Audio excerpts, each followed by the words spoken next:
are going to make sure that the stream is live before I actually start talking in a normal volume. Do you understand this? Does this please you? Don't worry. It'll all be over soon. It will all be over soon. Yes, just really quickly. Gotta fix the description. Gotta fix everything. Yes, gotta get everything fixed. It's not creepy at all. You'll be fine. Give me a second, and I will have the analytics open. And then we can begin having fun. Yes, we'll have fun together. Lots of fun.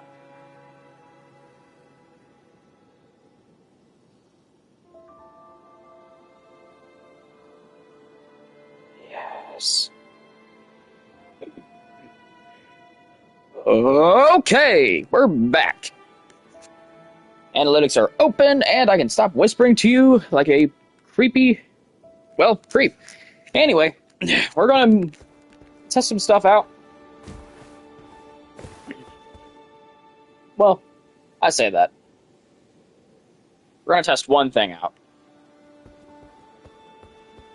As I'm sure you all are well aware.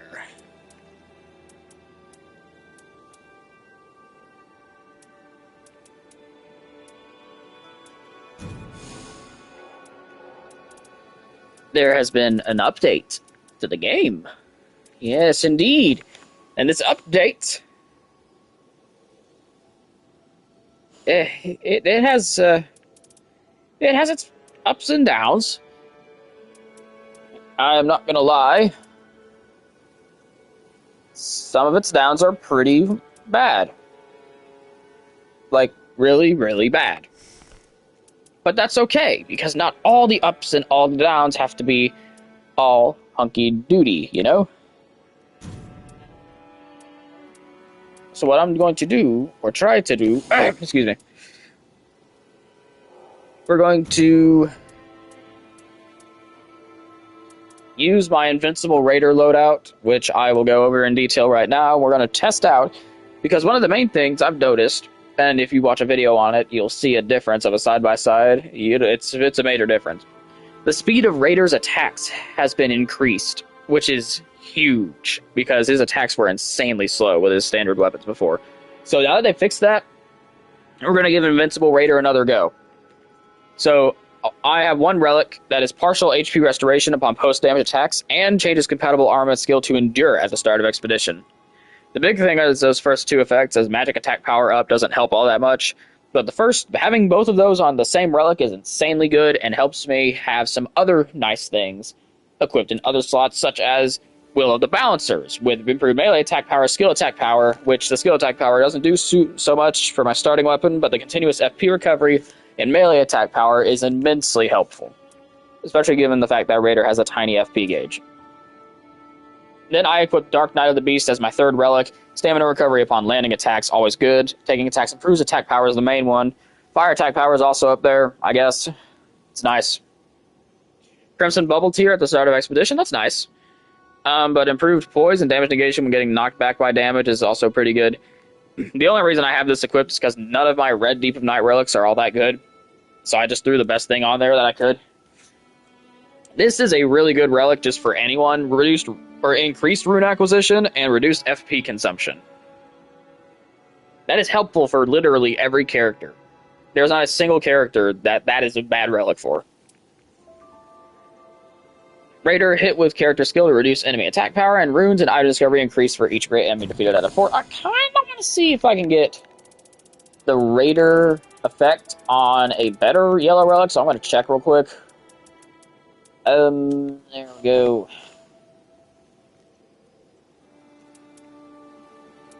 Wow, that really is my best one. Yeah, see, I just don't have a lot of good Deep of Night relics, so those are not remarkable. The main thing is the non-Deep of Night relics. These comprise the majority of the build. The rest of it's just nice to have. So we are going to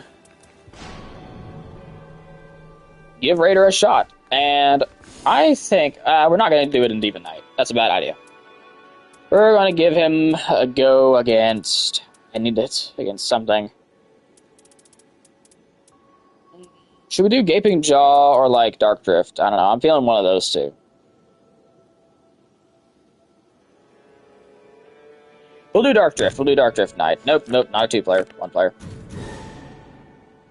Don't know. I don't like doing multiplayer runs unless I'm with my co-op buddy. Because it's much easier to do if you can communicate. That's not to say I can't do other runs, like Team of 3 runs, but it's just basically like... Don't know. It's not... I'm not a fan of it. Never have been. Never will be.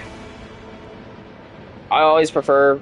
It's a lot easier to play solo. I'm not going to act like I'm better for playing solo. In fact, I probably am worse for playing solo. I don't know. People who act like they're better for playing solo are morons. Because solo, you have complete control and total... Whoa. That's so much faster. That's insane.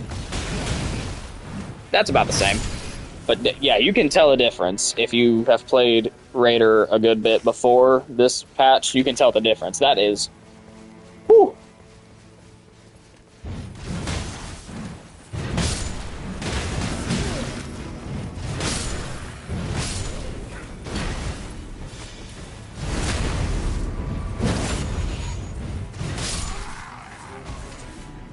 There we go.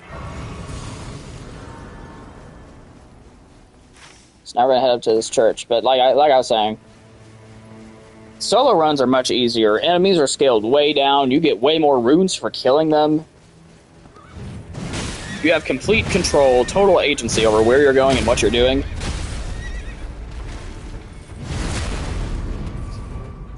You do not have to commit to bad decisions that your teammates make. Or that you make. And it's a lot safer to make bad decisions in a solo situation, is the funny thing. Like, a lot of bad decisions in a team situation are good decisions in a solo situation. Now, of course, some people who are delusional will say, well, I'm better because I play solo.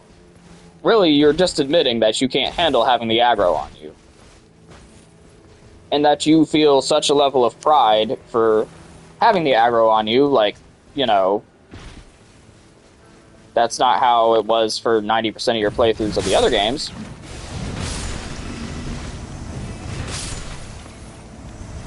Basically, what I'm saying is, like, I don't know. You're just admitting, if you say that, like, if you legitimately think that you are better because you're playing solo, you're essentially admitting to the fact that you, think it's impressive to have all the aggro on you at all times. Which I'm not saying it's not. With some enemies, it is incredibly impressive to be able to defeat them with all the aggro on you. Especially to defeat them in a timely fashion with the aggro. As crazy as it is.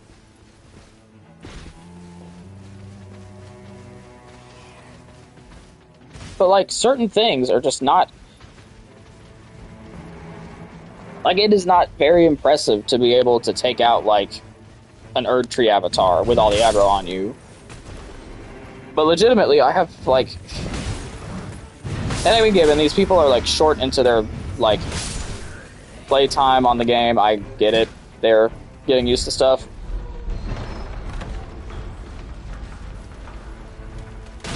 But, like... When this game first came out, I was hearing people, like, brag about how they were able to, defeat so-and-so with all the aggro on them. They were able to defeat this boss in solo and that boss in solo, and it was like... Okay, cool, you defeated this boss solo. And I mean, I don't think that they played Elden Ring. Can't be sure. Didn't think to ask at the time.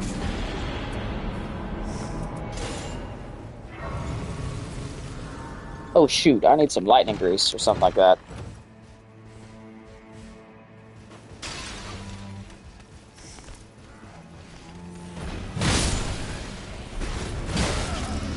Really? Oh, that's much better.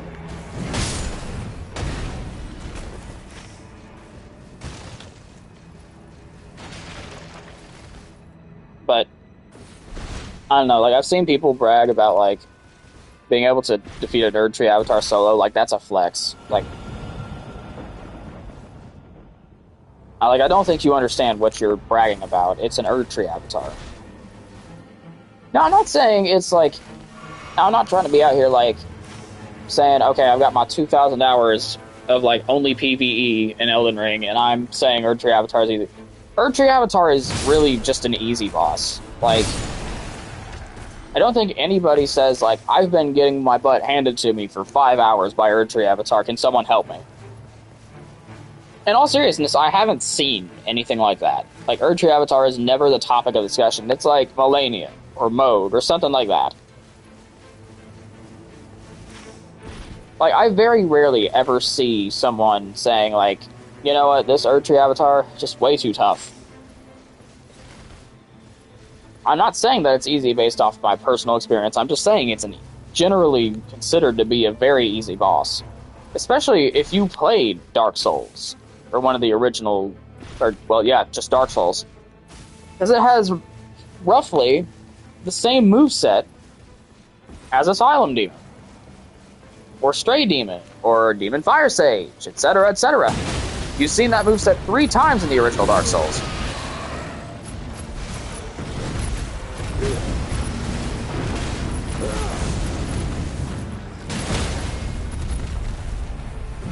Oh, come on now. I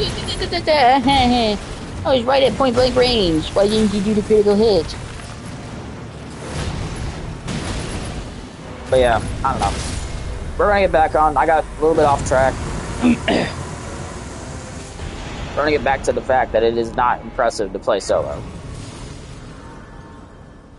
Like, again, like from an aggro standpoint, yes, it's impressive.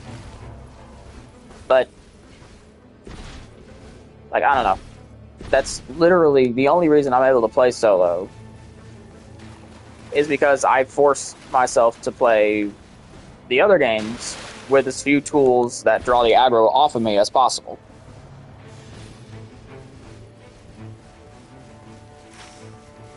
And that's not just like me saying, oh, well, I just, you know, I don't summon, I don't, I had the aggro on me the whole time. No, I'm just saying, so I could get better at the bosses, so I would know the bosses by the time I beat them, I'd deliberately avoid using aggro drawing tactics, because I don't know, I don't like beating a boss if, you know, I didn't do it. If that makes sense.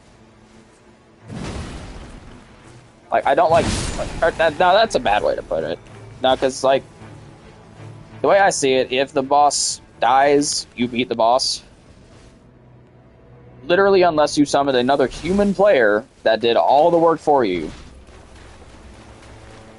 then you beat the boss if it dies. That's the way I see it. Because, I mean, like, stuff like Spirit Ashes and Elden Ring, they are tools. They're not humans or anything. NPC summons are tools in Elden Ring. Humans are humans. Period. With the exception of, like... Well, one exception.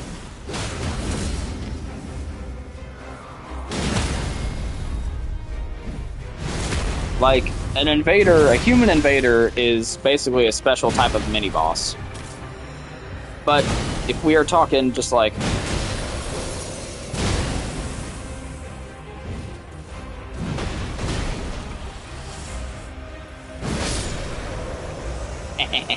if we're talking just like...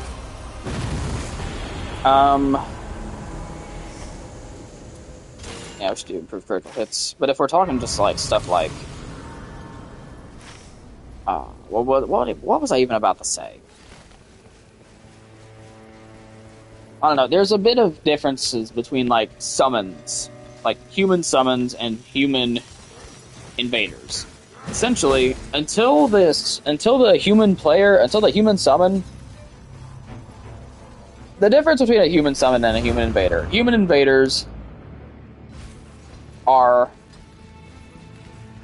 like, obstacles.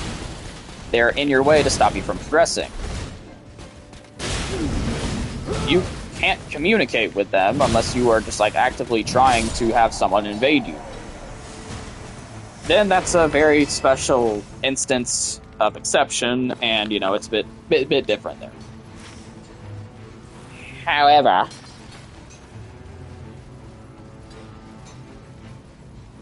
the thing is, like, with a human player, a human cooperator, you can summon them, and literally you can have them go through the entire game for you if you summon them at all the appropriate places. An invader can't do that. An invader is incapable of beating the game for you, therefore an invader is like an obstacle, whereas a human cooperator can, but not always is, considered another player. I don't know what I'm doing. I'm yapping and not paying attention to where I'm going. But that's my thing. Like, spirit summons are tools. Human players, if they do literally all of the work, they are not tools. Only unless they do literally all of the work. Or no, only if... Hold up, give me a second. I gotta get my head back on straight.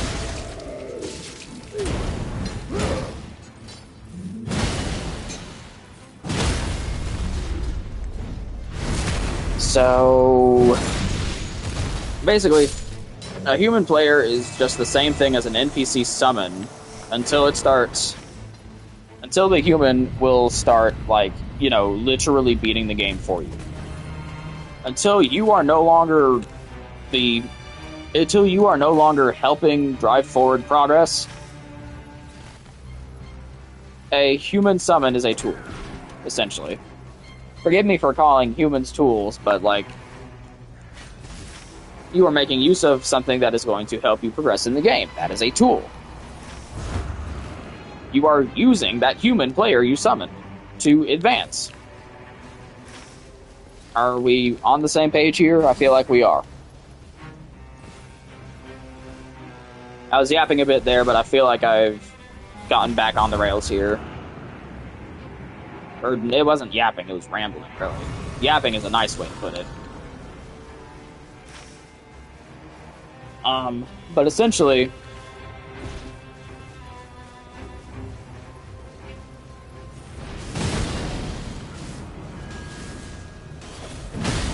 Ooh, you can jump that. Cool. No.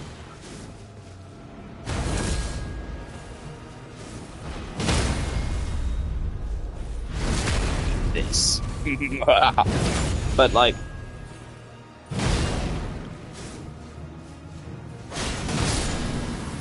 I don't know. It's basically, like, it's not... Why projectile drop-off and improved ranged attacks? Guess I'll take Flask Restoration, since nothing else is, like, better. Take that, that's a pretty good passive for me, and boost strength. That's pretty good. But, like, it's... I don't know, let's get back to the original topic. I've gotten way off track. Basically, people bragging about doing solo have no grounds to brag on. It's not that impressive.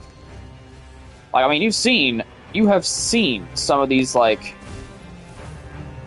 I like that, actually. I didn't mean to pick up the Godslayer seal.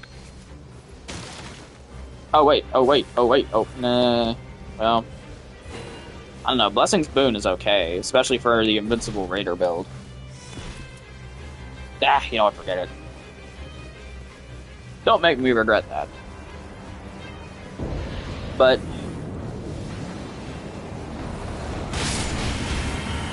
I'm regretting being born at the moment. Or turning on the game, period. How did that miss? It's just baffling.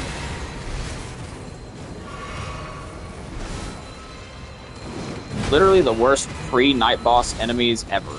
Like, convince me otherwise.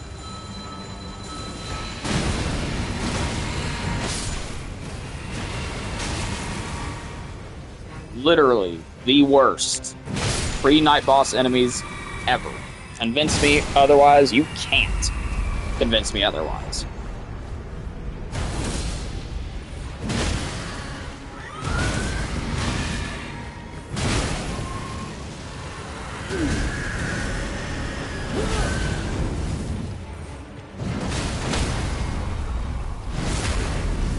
The Night Boss really isn't that bad. I don't mind Royal Revenant all that much. Okay, I'll mind him a lot in Deep Night.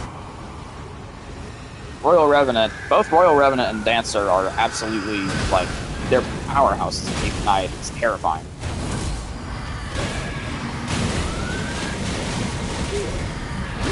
Hey, speaking of powerhouse, there we go.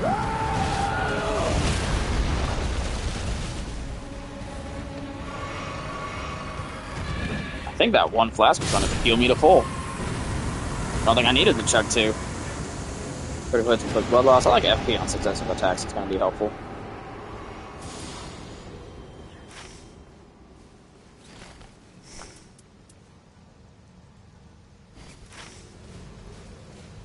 So, what was I saying?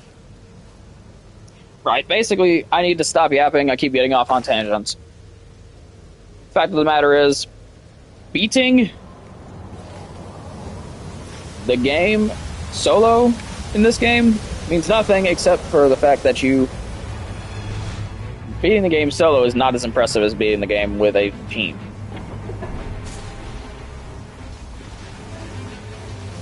Teams, I don't know. Because some things are harder with teams, but the split aggro is nice. It's a totally different experience, both of which, I don't know, actually I would say they're equally hard. I would say the difficulty is actually equal between the two, because enemies get scaled down, but you have all the aggro here. Enemies get scaled way up, but you have an opportunity, if you all coordinate well, to not have all the aggro. And that alone... Yeah, I want to go to the basement first. And that alone makes it so... like, a team setting is... just better. Well, no, actually, that alone makes the team setting seem a lot more appealing. However, you have to have good teammates to do that, and you can't break off from the team. You have to be a good teammate to do that. Which, typically, I try to stick with the crowd, but if, like, literally one team I had... I think I was streaming when this happened. Literally one team I had, they were... Rotwoods was on the map, right? And they decided to go... Despite us already having hit a holy location, they decided to go into Albinoric Ruins and stay there for the entirety of day 2. And I mean the entirety of day 2. Literally until they had to go into the Rotwoods because the night boss was spawning, they were at those Albinoric Ruins being idiots. And I will not... Like, I'm sorry, I'm going into Rotwoods alone, and I'm killing bosses if you're going to be like that. Because if you're going to make stupid plays like that, I have zero desire. I should have just quit out, honestly. I mean, that's just a stupid... We have nothing to gain. I was pinging the Rotwoods, not spam, because I don't spam ping. But I was pinging the location of the Blessing. I was pinging bosses in Rotwoods. They were so close to it. Literally, they were just sitting in the ruins outside of Rotwoods. It was insane. Those were the worst teammates I think I've ever had.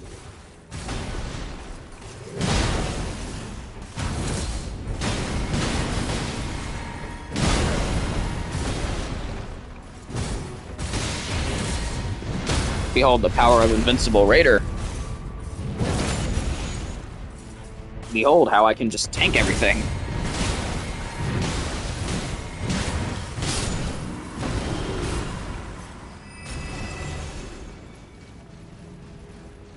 But yeah, it's... I don't know, I'll stick with teammates unless they do stupid stuff like that. Like, I thought they were just going to run in and kill the boss. I was pretty far across the map. I was looking for the Rotwoods Blessing. So I was breaking off to do that. But, like, I thought they would, like, you know, join up in a second. And then they just straight up didn't. And left me to literally sit there and chip away at an Erdtree avatar the entire time. It just baffles me, like, how people who are this bad at the game... And we were queued up for balancers! I don't know, we were queued up... I think we were queued up for one of the DLC bosses. Alright, here's the test of Invincible Raider. Nightmare that is Bellberry Hunter. Oh gosh. So, really feeling the lack of damage negation passes. I did not need to heal twice there.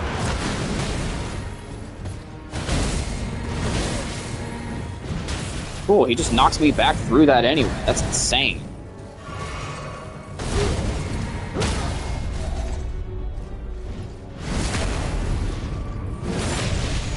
I guess I'm also level 9, so...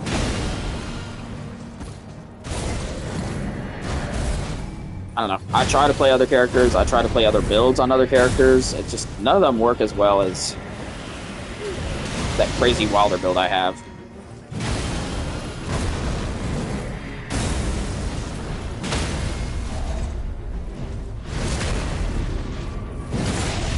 But, like, literally, unless my teammates are just doing something stupid that makes no sense like that, I will stick with them.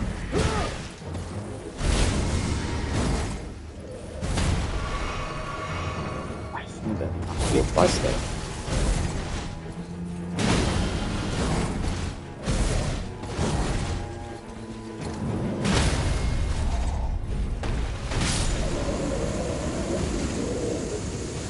But yeah, I don't know. It's... Yes, it's like...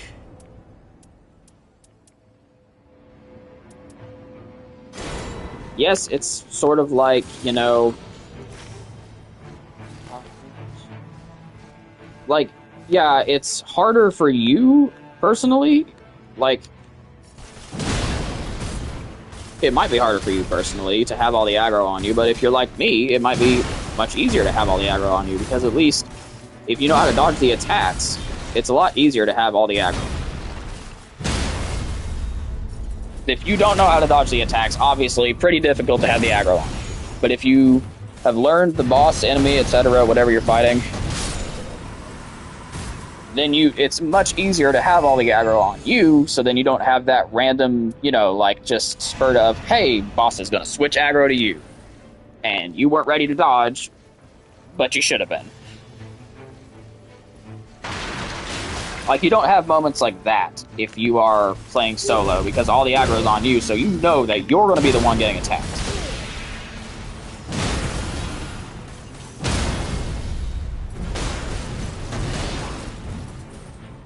Eat this.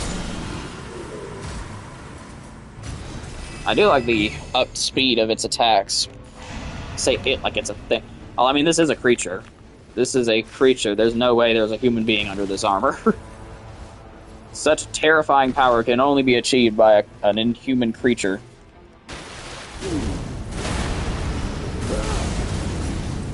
No, I really just don't like the Shield Knights, so I'm gonna really let loose on this guy. That was cute. That was good. No, that was great. That was a real humdinger, you know? It's fantastic.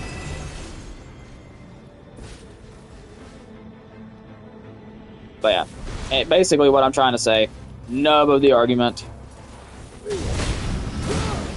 to quote my cat, is basically, don't let anybody ever tell you that it's more impressive to beat the game solo than it is on teams. It's insane. It is basically the same, difficulty-wise. You are not any better for beating it solo, you are not any worse for beating it solo.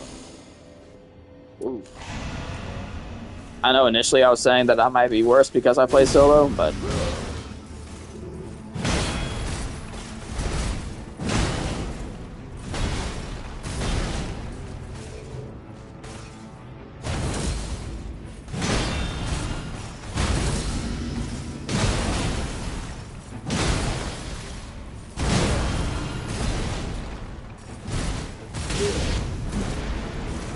enjoy. But yeah, you're not any better or worse for playing the game solo versus teams. It's a different experience. It takes different kinds of skill to play in teams than it does solo, so that really, the two can't really even be compared if you think about it. I mean, sure, you might not be... It's entirely possible that you are not as good at just like fighting enemies straight up if you play in a team setting like exclusively. That's possible. I could see that. That argument I could be convinced, I could be swayed. But like overall, you are better than some people playing solo at playing on a team. Because guess what? You have better team skills than someone who plays exclusively solo. Because guess what? I have seen people who I know for a fact play exclusively solo solely based off of how they behaved in a match. Like, playing with my co-op buddy has taught me a good deal about teams. I don't play very teamly, but neither of us do in all fairness. Like, we both just kind of go off and do whatever we need to do. But that's because we can communicate. That's a bit different. If we need to meet up somewhere, I can say, hey, let's meet up here. Or he can say, hey, you know, how about we do Castle Basement? Etc., etc., so on, so forth, and la-di-da. But it's basically...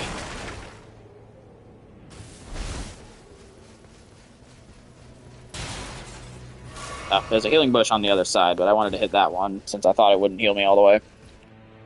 I was right.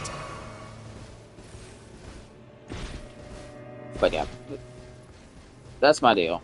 I don't like people claim that like team setting is more impressive than solo or not more impressive than solo. I feel like it just takes different skill sets to do either mode. Like the two aren't really comparable. You can make an argument about like just outright fighting individual enemies. Like chances are a solo player or chances are a team player exclusively probably wouldn't transition very well into solo. Like, I'm not saying that, like, because you play teams, or because you don't play teams, you are just better or worse at the game, period. I'm just saying, if you are playing exclusively in teams, you probably aren't going to be very good when you transition over to solo. And if you are playing exclusively solo, you're probably going to be a pretty sucky teammate. For instance, I ran a single run, that, like, I had I think it was an executor. Basically, dude just broke off and did whatever he wanted. Was spam pinging and stuff, saying, like, hey, we gotta go here. When it was explicitly a terrible idea. Like, we're talking, like, DTS at level 2 type stuff. Which, if you have a status proc executor, doable. But not all of us are status proc executor. You have to realize that. You have to realize that you are putting us at a pretty big disadvantage by trying to get us to do that. Like, you are risking the run here, because what if we sink too much time in? Like, the circle hasn't closed in. What if DTS is outside of the circle, and when the circle gets to its last, or when the circle closes in, DTS is outside, and we're still level 1 or 2. Point is, it just was not a good plan. Was not a good play. Was not the play. I don't know why I grabbed that stone sword key. It's not time to do one anyway. Yapping, not thinking. But it ultimately boils down to, like...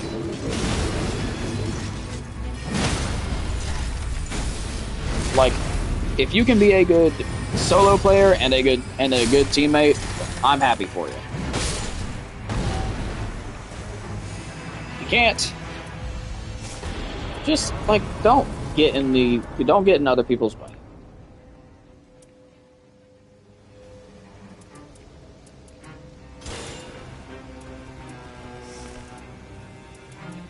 $264. How much does my attack go down again?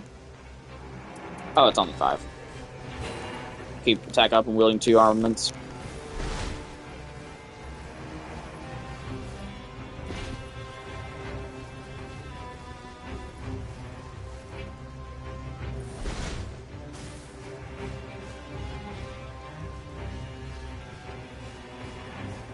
Basically, you can be good at the game, just straight up. But typically, if you play exclusively one playstyle, you are not really that good at the game. Like, I try to play a healthy mix so I can get better. But most of my runs are solo, so I'm not going to deny it. Well, nowadays, most of my runs are duo runs, me and my co-op buddy.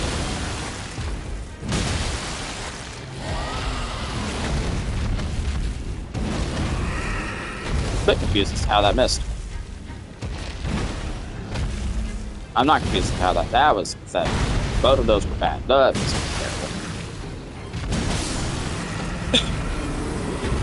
But like my point here is it's not most players who will just play exclusively one playstyle aren't going to be very good at, you know, playstyles they don't play. Like, they're not going to be a good team player, typically. Again, exceptions exist, but typically oh my gosh!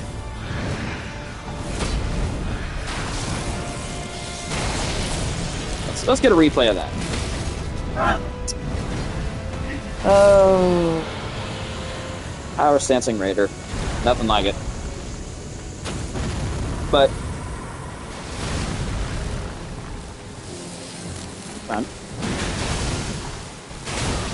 That was bad. Be the first to admit that. And the second. That was bad. Hey, I hope you didn't like that half of your health.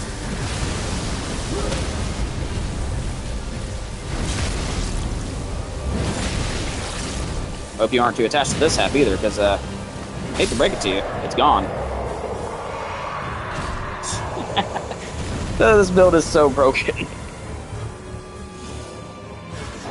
Should I take... Yeah, should I take max HP or physical damage negation? Yeah, we'll take damage negation. Don't know. My health gauge is pretty decent sized, I feel like. But yeah, I don't know. It's just like, I don't like when people brag about playing solo versus on teams, or playing on teams versus solo. That's something new that's been popping up, I've seen. Like, some people, like, don't get me wrong, I watch Steelovsky. If you don't know him, you should watch his stuff. It's funny. It's fun to watch. PvP mostly on Elden Ring stuff. But he did post a video about, like, definitive proof that, like, teams were easier than solo, and that solo was not easy mode or something. And, like, that's just wrong. I'm sorry. Teams, it's a totally different playstyle. You have to have a different mindset. You have to have the mindset of aggro is not always going to be on me. Aggro could randomly switch to me at any point in time.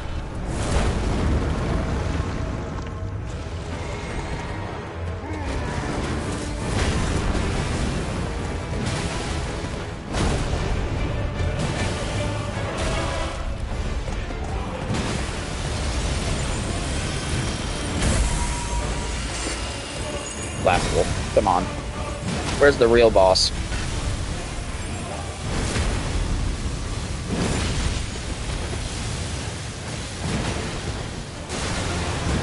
Oh, fun fact.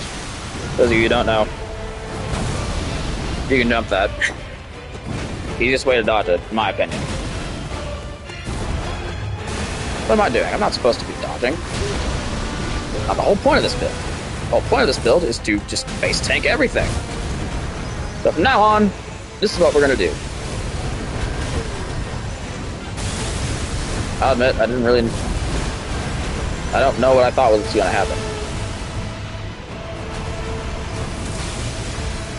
That actually hurt a good bit. I will heal that.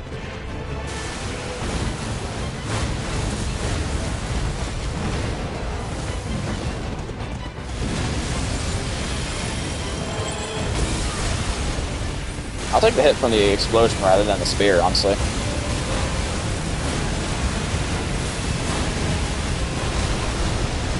Couldn't get the skill off in time. Here, let's safety roll real quick. Heal up, just in case.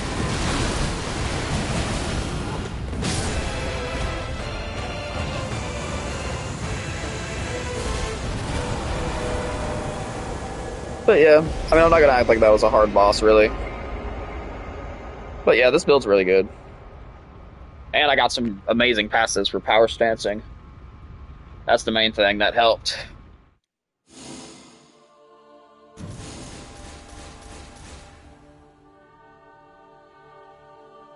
I mean, like, the thing that people like to do, they like to say, people are basically just desperate to have something that sets them apart. from other people. Like, it's because I played solo or I played hard mode. Something like that. Like, people want to be set apart from others skill wise. They don't want to be considered among these people's like cast of skill. But they end up forgetting, like, that just some things are different sets of skill. Like, are you expecting me to believe that beating Dragon God hitless is the same skill set as beating like Flame Lurker hitless in Demon Souls? No. Beating Dragon God hitless, you must be like insanely lucky, my guy, because that fight is jank. Like, it's a cool looking fight. It's just so janky. It's like, or that's like better example. Defeating Bed of Chaos without dying, even once, versus defeating Ornstein and Smoke without dying, even once. Ornstein and Smoke requires facial recognition and requires you to be, like, you need to know exactly how far you are from the boss and how far you need to be away from the boss for an attack to miss, stuff like that. And you need to know, like, just attack pattern. You need to remember what their attacks are. You need to know what their wind-ups are, their Qs, everything. Bed of Chaos, you have to know where to walk. And if you don't know where to walk, then you can't really do too well against that boss. So is it more impressive to beat Bed of Chaos without dying than Ornstein and Smoke without dying? Now, I died to Bed of Chaos a lot on my first playthrough. I actually beat Ornstein and Smoke on my first try, which I was shocked by. I did not expect that. I was pleasantly surprised. But basically, the point is, like, it's too different. You can't compare your skill or how well you do in a team run to how well you do solo. Because, like, I do way better solo than I ever do in team runs. Like, I'm reaching level... Like, here, let's just go to the Victor's Hall. Or, no, not the Codex. Let's go to the Codex real quick. Take a look at this. So, like, here's my run, like, with my co-op buddy. Level 14. Well, that's bizarre. We just quit that run immediately. I don't know what that is. I don't know how he didn't kill anything and reached level 14 and had 10 flasks.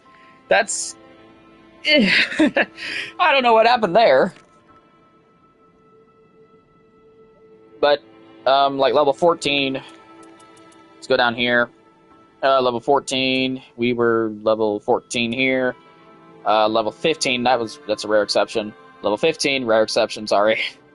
God, okay, apparently, I'm not helping my case here. Level 13, level 11. Level 14, 13. 13, 12. 15, didn't really matter. 15, 15. 14, 13. But it's less consistent. Like, look at this run. 15. 15. 15. 15. Look at my solo runs. Where are my solo runs? 15. 15. That's a bad example. I think I died to, what was it, like... I don't remember what I got. I was just testing out the Raider thing. I'm starting to think I didn't even get to the night boss. What happened in this run? Where did I die? Let's see, view footprints. Yeah, that was just me testing. I quit after killing the Draconic Tree Sentinel at, like, that low level on day 1. But, level 15. Level 15. Level 15. You see, this is what I'm saying. Like, level 15. 15. That was 13. I'm shocked I won that. That was first couple matches on the Great Hollow, though. I expected the low level. 15. 15. 15. 15. 15. 13, actually.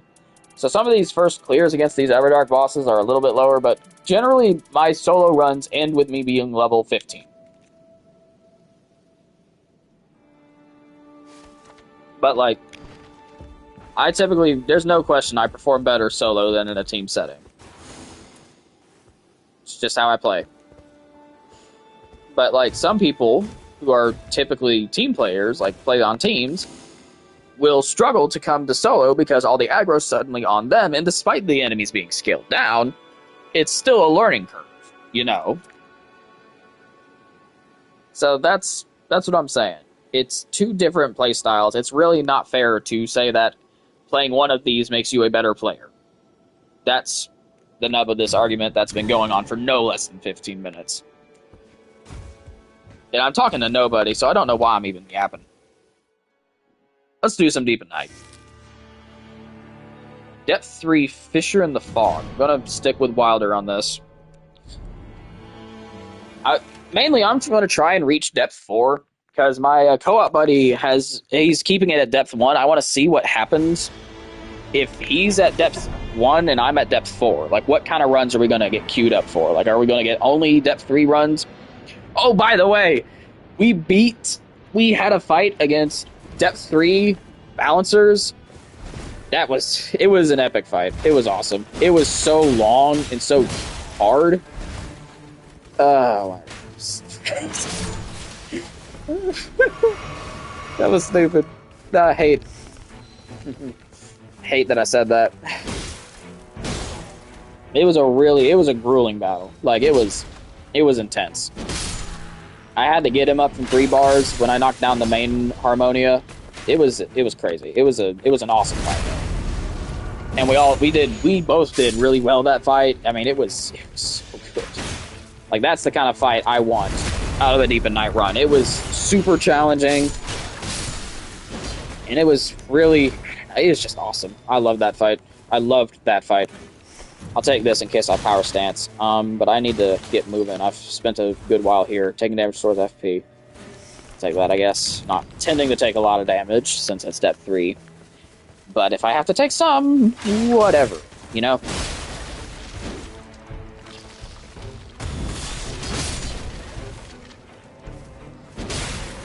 Oh, and for those of you who don't know, in Deep of Night, once you get past early depths, if you're in a solo expedition, it is a very bad idea to go for, like, those high, like, rune targets at first. You'll want to stick with, like, basic enemies like this and try not to get killed by them, because that's very easy to do in Deep of Night. Fine, I won't get a critical hit on you then. Get a critical hit on your torch friend here. You want to stick to low rune targets. Pick the low-hanging fruit, basically. Like, if there are some easy menial enemies nearby, just take them out instead of, like, going for, like, level 2, typically. Oh, gosh!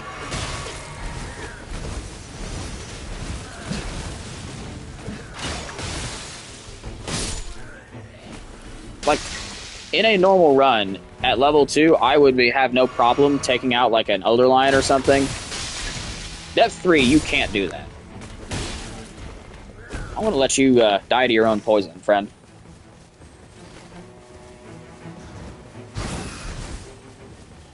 Where's the beetle?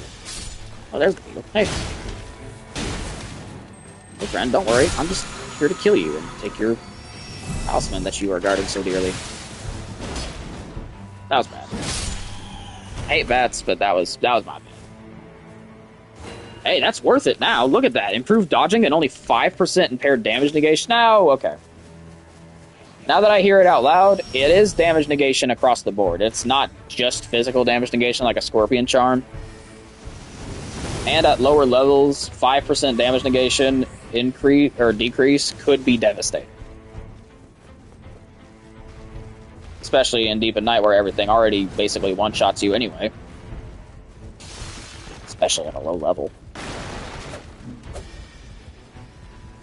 But if I bob and weave through there, I don't know. I don't typically like to run Everjails in Deep of Night, especially not at the higher depths. That was really stupid. I should have killed that sorcerer. Like I just did. Beautiful.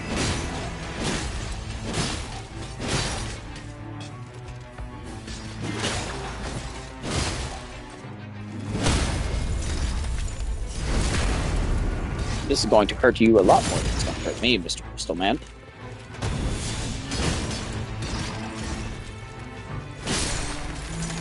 But yeah, there we go. 5% below max HP is not bad. I'll take it for now. You know, I'll power stance it with my starting sword. But, like...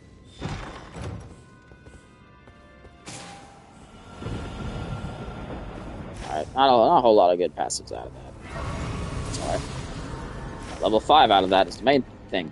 Kind of wanted to actually go get a stone sword key since I'm level 5 now, but it's whatever. We gotta go get a church anyway. Is there a beetle? Yep, there is a beetle under here. And key in Deep in Night, you'll always want to kill the red beetles. Never leave one alive if you see it. Because why? Because they have a chance to drop, or they drop 2 talisman. Case in point, now I can ditch this. Now I only have 3% reduced physical damage negation. So only 1 damage type and 2 less percent than that feather talisman did. So now I'm much better off. Is that a red ancient hero? That is a red ancient hero. We are not fighting that. Oops. That's garbage. Like, I don't know who actually gets excited over, like, stuff like that. That's just terrible. Terrible loot. So, we'll hit... Excuse me, sorry.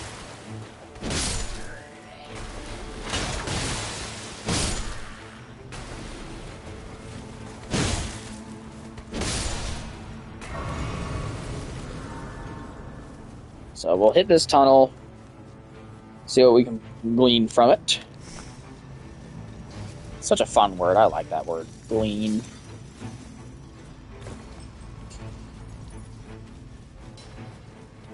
About to say, don't be a red troll, but of course. Of course it is. Would it be anything... Would it be Deep in Night without a red troll in the tunnel? No. Of course it's...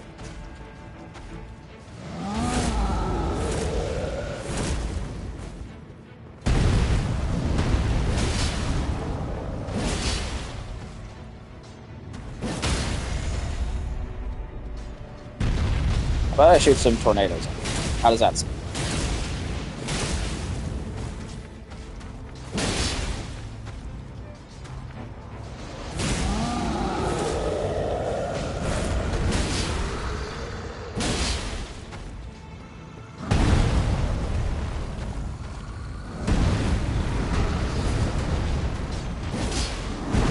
Ooh, that was close. Don't like that.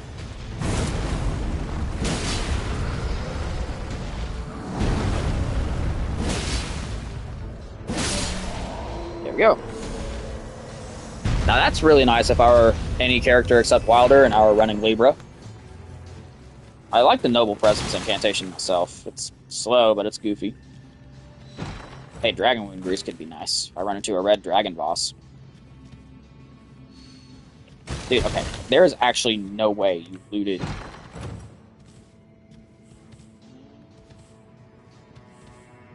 think amazing. How disappointing. So let's head out the back of the tunnel, see what we can do out here. There's a camp right here I'd like to hit. Just for funsies, we'll call it.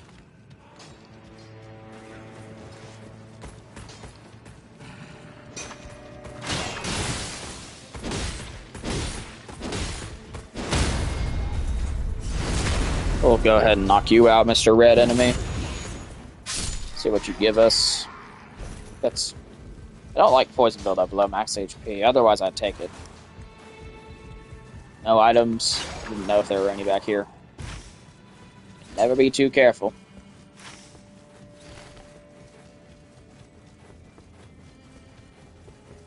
So I'm level 5. I have enough to level up, but not a lot. That's a red Leonin Misbegotten. I want to avoid that till I'm like level 8-ish.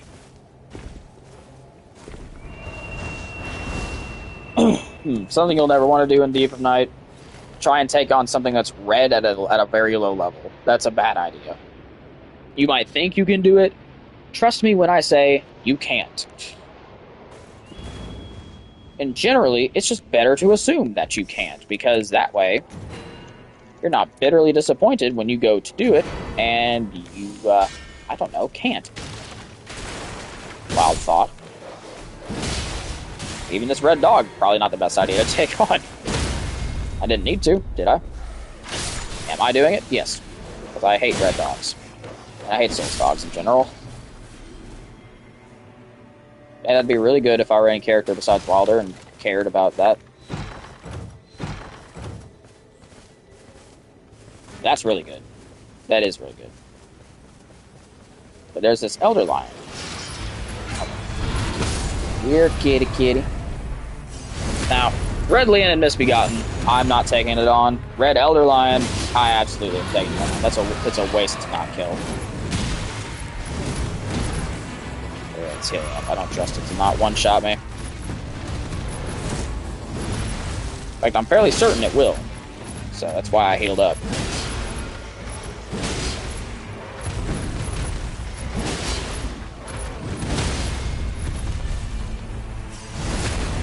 From that small amount of health, it would have killed me if it hit me again.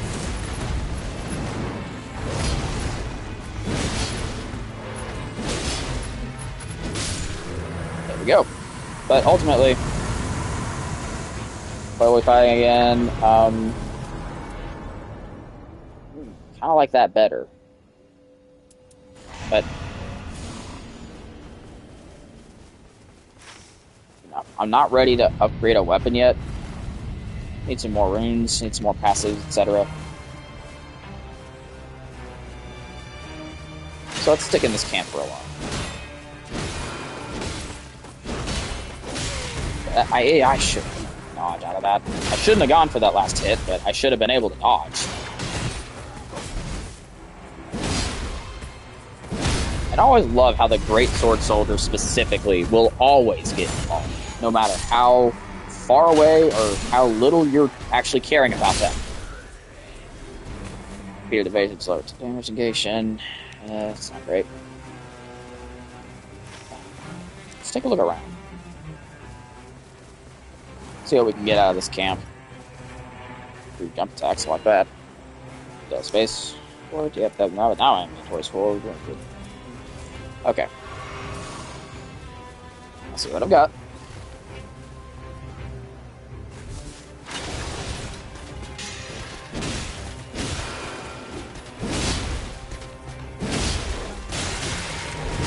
Really? Like, some enemies just don't mind their business, and that drives me nuts. Like, most enemies will stay back if you're fighting something, but some enemies will just ignore that completely, and will go into, they'll go for the, case in point, dogs. Dogs will always attack you, no matter what. Like, I have never not been attacked by a Souls dog. Like, if there was a dog there, it's going to attack me.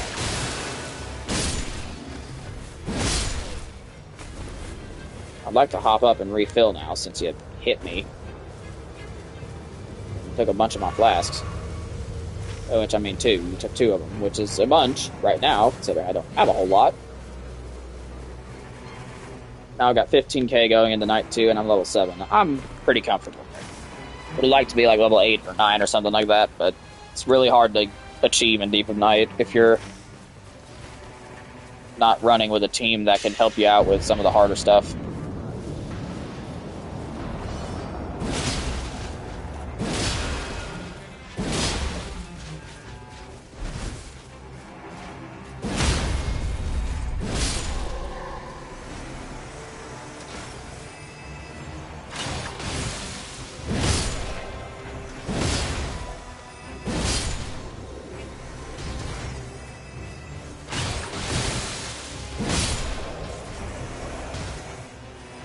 Well, that was something. So you get attack up, wielding 2 armaments and improved jump attacks on the same build. You are in for a treat. Don't get me wrong, I really only took this great sword because it had Stormblade on it, but dang.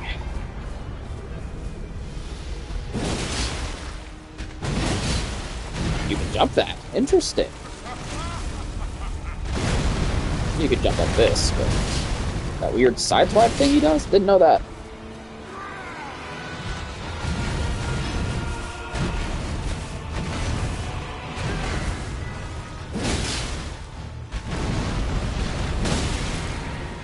That did that much damage through my damage negation? That's crazy.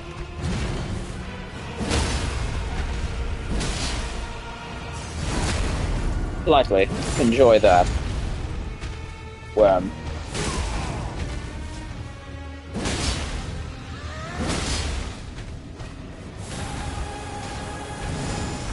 what is my successive attacks negate damage? It's only 38. That kind of makes sense, actually. Something I do think should be a thing, just to cut down on the useless upgrade resources at the end of the run. I feel like if you upgrade a weapon that has a passive on it, the passive should upgrade to the next tier. Like if I have a blue... Oh gosh, that still hit me. Like for instance, I got successive attacks 38 here. On a blue weapon, it would be 48, which is like 50%. So if I have a Smithing Stone 2 by the end of the run, or a Smithing Stone 1, I mean, I feel like I should be able to, you know, use it against whatever. I'm not saving this ult for anything. I don't know why I'm so hesitant to use it. Like, what am I going to use my ult on?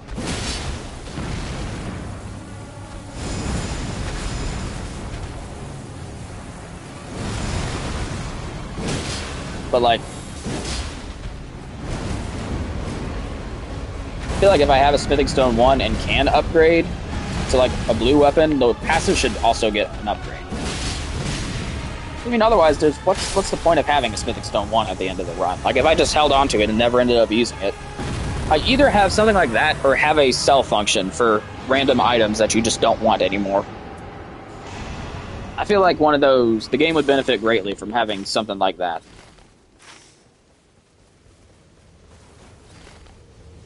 Like, maybe make some other balancing adjustments to make, like, you know, the fact that you can upgrade your passes a little bit less unfair.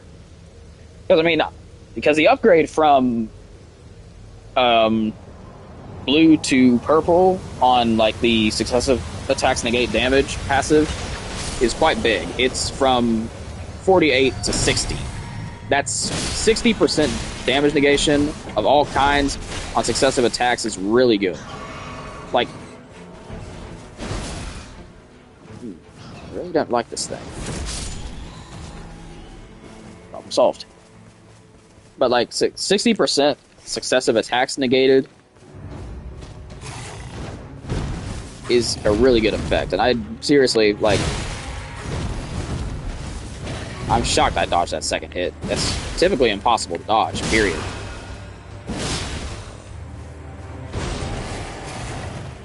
Not gonna hit me.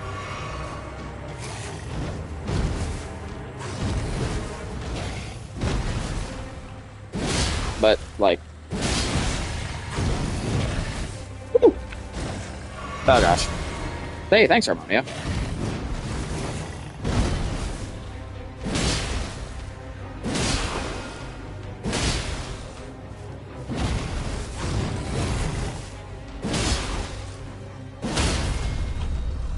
Enjoy. Compliments of Wilderington. Say, because you started with that, I know you're going to do another attack.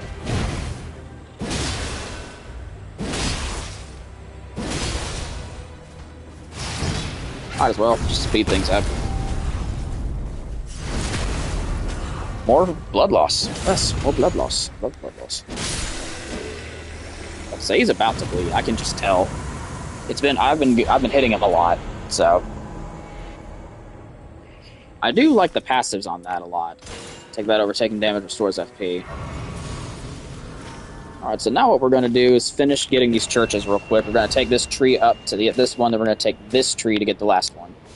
Then we'll just kind of do whatever makes the most sense rune-wise. Oh wait, no, we'll do that Night Invader camp right over here. The Night Invader Cathedral, my bad. We'll do that because it's a fire location. I don't know, it's deep of night, I'm alone. Not very good at fighting Night Invaders. You know what? No. We'll not do that. What we're gonna do? We're gonna drop into here, go through this place, get the stuff from here, get the fire weapon for the run from here instead. Oh, sick.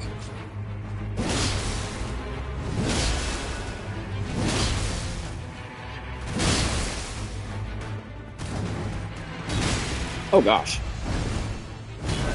Whoa! I'd never even seen that move. Didn't even know that was a thing. That's a first for me. Or, you know, you can give me no fire weapons whatsoever. Man, forget you. Come on. I mean, seriously?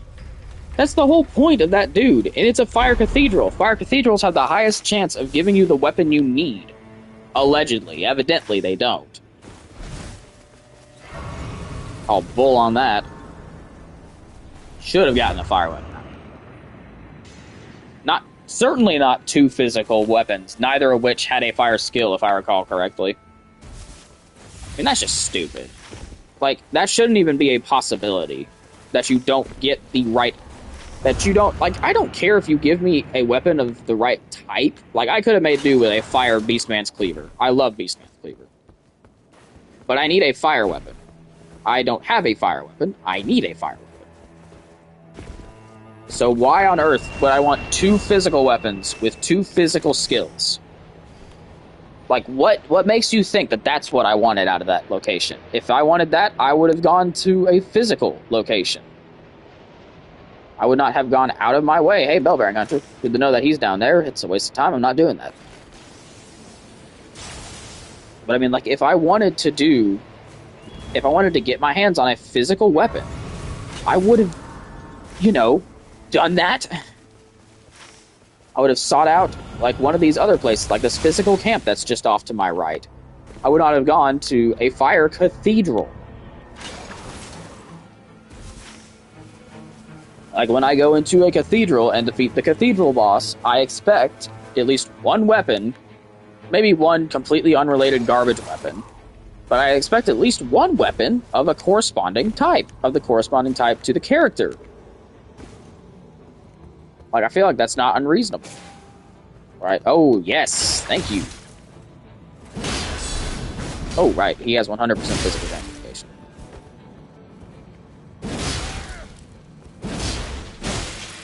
Well, that was fast.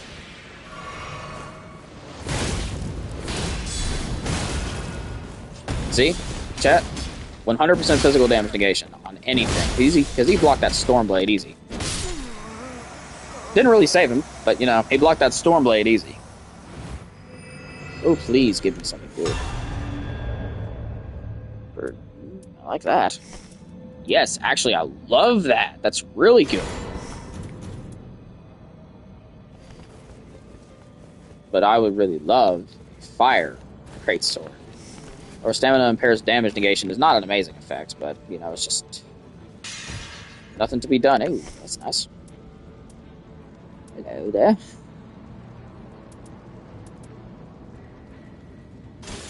Honestly, that's not going to help all that much with Caligo. It'll help for the run, but won't help with her fight. Necessarily.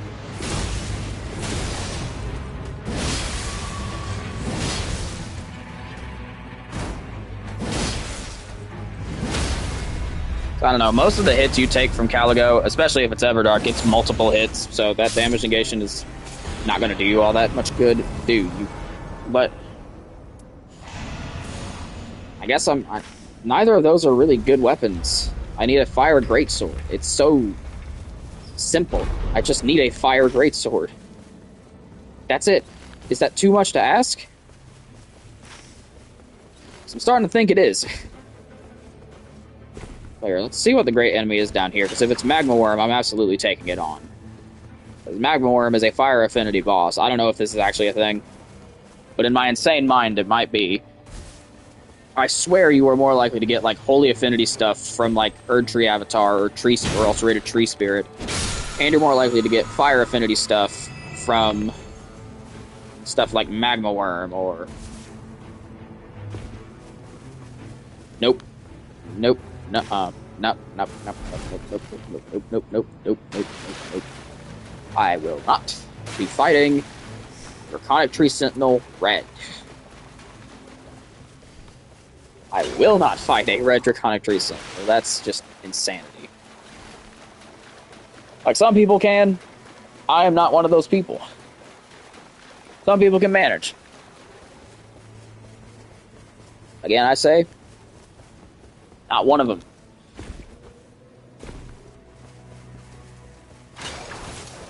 But yeah, it's... I don't know. At least that one gave me fire weapons. I just wasn't interested in any of them. I mean, here's the thing. You don't need a fire weapon for Caligo. It's not like it knocks it out of a certain attack. It just debuffs it and does more damage overall. Like, I can function off of... I think the first time I beat it, I just had an Axe of Godric. That was more than enough to beat it. Axe of Godric is awesome. Royal Revenant, please don't be red. Dang it! Got rid of that. Oh, that was the last run. Never mind. I never found a healing thing in this run. My bad.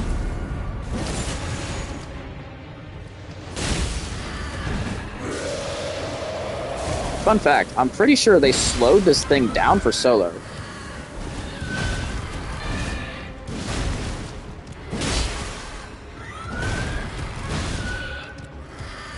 Here.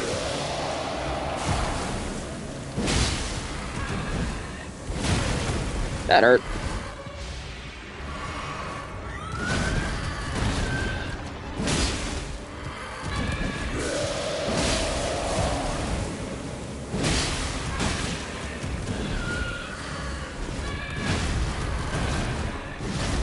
Like, I swear he's faster than this in a team setting.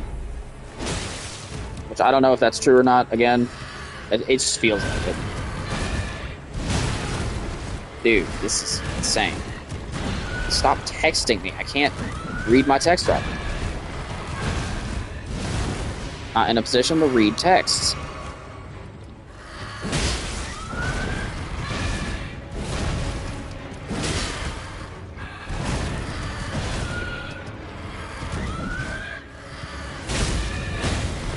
I really don't like Royal Revenant. It's such a time sink, because you can't... Like, there's never... Like, see, I went for an attack. I went for an attack and nearly died. Hey, through critical hits. I gotta take a winning grace. That's way too good. Nah, gotta take a winning grace. Too good to pass up. And I'm not gonna fight a single Sword Crucible Knight, because they are a massive time sink. Especially in Deep Night. I'd rather fight all the spear ones. I'm not gonna kill whatever's on top of the fort. I've made my peace with that.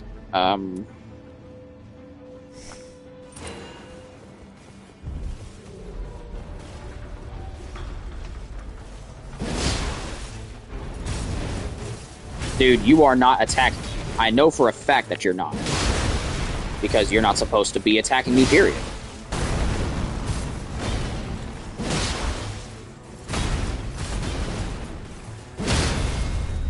I don't even necessarily care about, like, the loot pool. I just... Do you mind, dude? I'm gonna need you to back off. Like, I'm killing this Crucible. I don't care. Yes, come and get some. Yes, come and get some. You!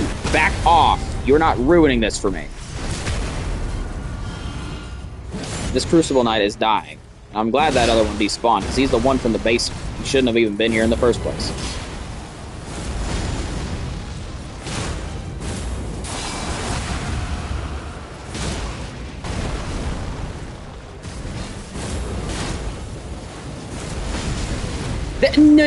No. See, there's this magical thing called iframes, plural, not an iframe.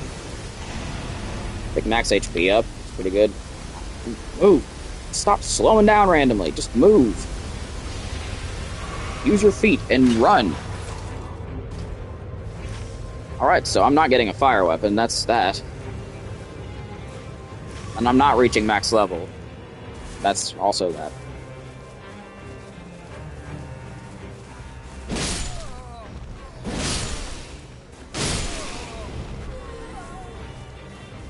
Here, let's... Would love a second boss, but I don't know that that happens on Caligo. In fact, I'm pretty sure it doesn't. I think it only happens on Fulgor, Adele, and, like, I think both of the DLC targets have a chance of that. The Night threatening you anew. You know the event. I mean, you've all encountered it. There's no way you haven't. The event where you get stuck against a second Night boss, you know? So here's what we'll do. We'll upgrade that. We'll actually have this one in my right hand, and my Wilder Sword in my left. So 185 is what this one gets to if I two-hand it. 181 is... Okay, so yeah, Knight's Great Sword scales better for Wilder than his own sword, which is just kind of funny to me. So here's what we're going to do. You've actually got to be kidding. Funny, I was literally just talking about how Dancer is one of the worst bosses to get in Deep of Night. Like, this is really bad. I might legitimately just not win this run. Because Dancer does such an absurd amount of damage that I don't know if I can beat her.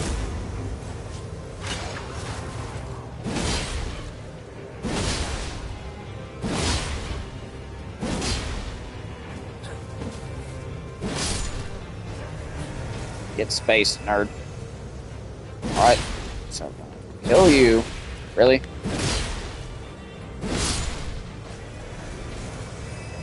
I mean... I guess I can beat her.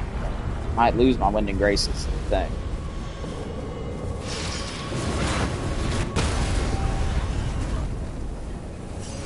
Which obviously I don't want. If it's unavoidable, it's unavoidable, I guess. Just thought of it.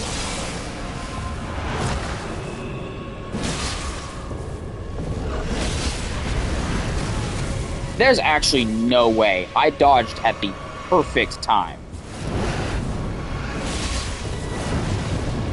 Oh, so I can dodge that, but not the other move? It's the same attack.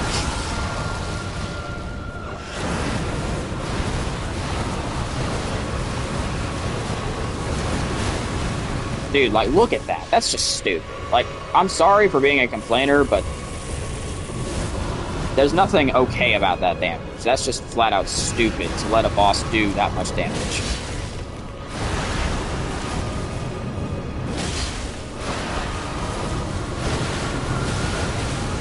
Like, she actually just comboed me to death by hitting me 3 times.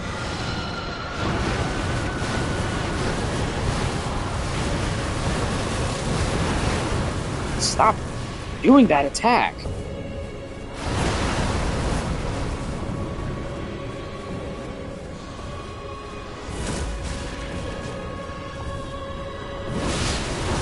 See, I'm not even safe to attack her, ever. This is why the Dancer is a garbage boss in this game. Like, she does... Like, this is an extreme example of Dancer being Dancer, but, like, she does insane damage outside of Deep of Night, too. It's not just Deep of Night. She's just like this.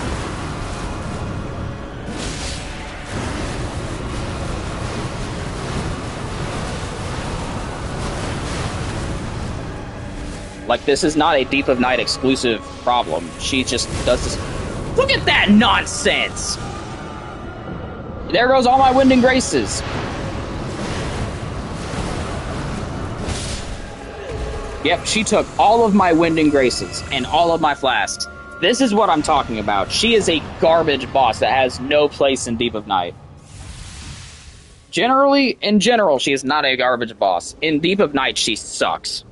Worst idea ever. I literally think they should have just not had her be a possibility to pull in Deep of Night. Because when you get above depth 1, she does that. It is basically impossible to beat her without dying.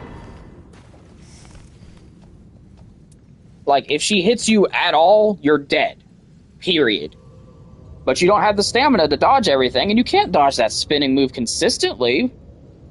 Because you don't have the kind of space you do.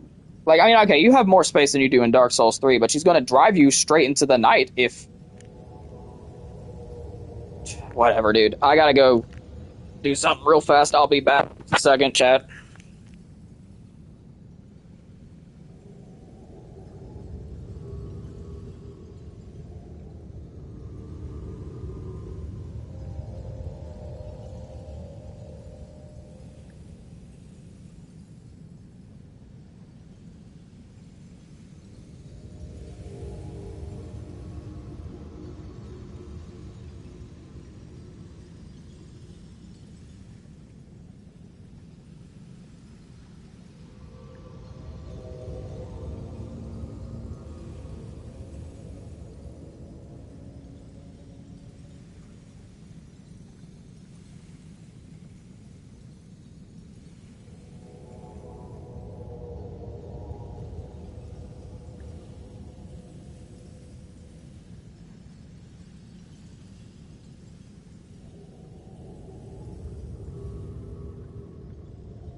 Alright, I'm back.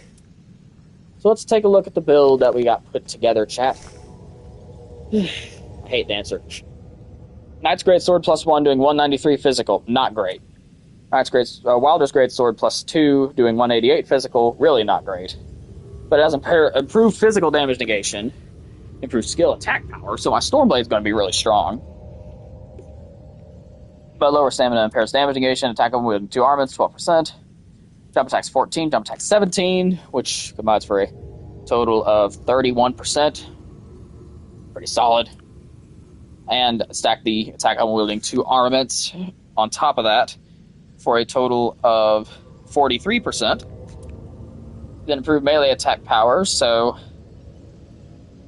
55%. And improve damage negation at low HP.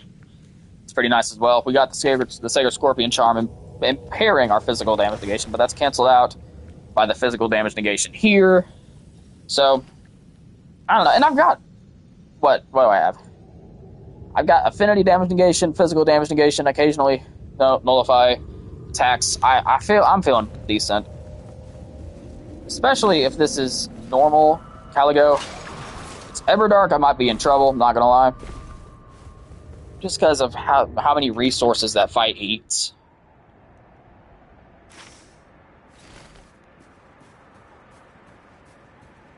Oh, it's 100% Everdark. Yeah, see, it only changes when the boss spawns. So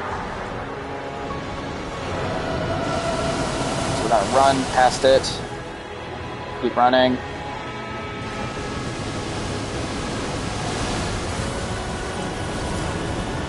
Get in its face. Probably going to do a couple jump attacks just to see. Damage is really good, actually. That's a good chunk of its health bar, I'd say. That was a worse chunk of its health bar.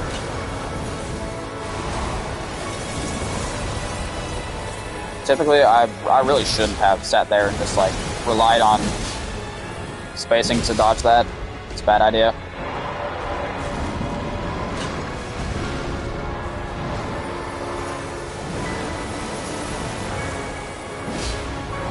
I don't know what I was aiming for there. That was bad.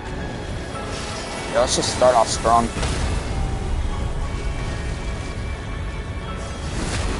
Make use of these world-famous criticals and apply some extra damage and blood loss to my weapon. Alright, time to run.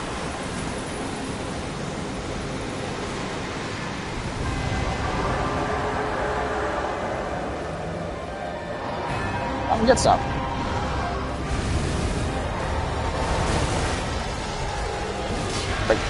Lost the tail completely, that was bad. Tail armor broken. Okay, so 2 jump attacks breaks a segment of armor, it seems. Don't know how true that's gonna... I have Dragon Wound Grease! I have Dragon Wound Grease! That's why I picked that up. I forgot about that. Completely. Leave it to me to forget arguably the most helpful piece of equipment in my inventory. Oh gosh.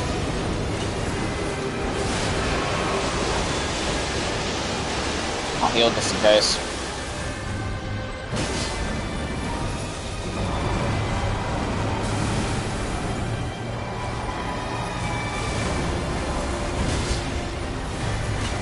Ooh, that did a lot of damage. I don't know if that was because of the Dragon Wound Grease or just because I'm strong or something. I don't know. We'll see. Pretty sure it's just because I'm strong. But this is gonna hurt majorly. Oh wait, there goes the Dragon Wound Grease. Dang it, I'm an idiot. Well, good ball lasted. Whatever, we'll back out.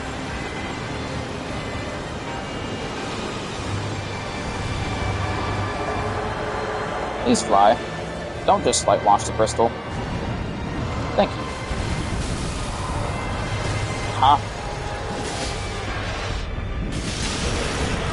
Tail armor broken. Let's keep hitting the tail. Just for fun. So that actually does good damage if you hit the part that you broke. Fun fact.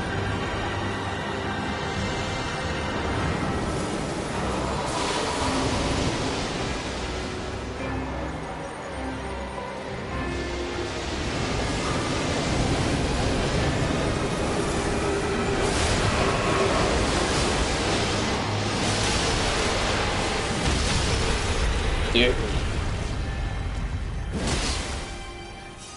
The critical hit build's actually really good. I like it. Well, not the critical. I mean the jump attack type deal. I want to stay in this time. So I have my ult, unfortunately for you, lady. Go for it to its head. Get a free hit. Cool. Head armor broken and immediately reapplied.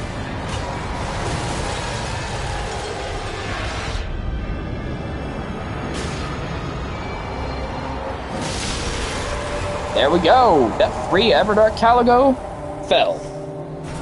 Only doing just over 200 damage with that sword. Actually, it's like 211, I think, if I recall the numbers correctly. Yeah, 211.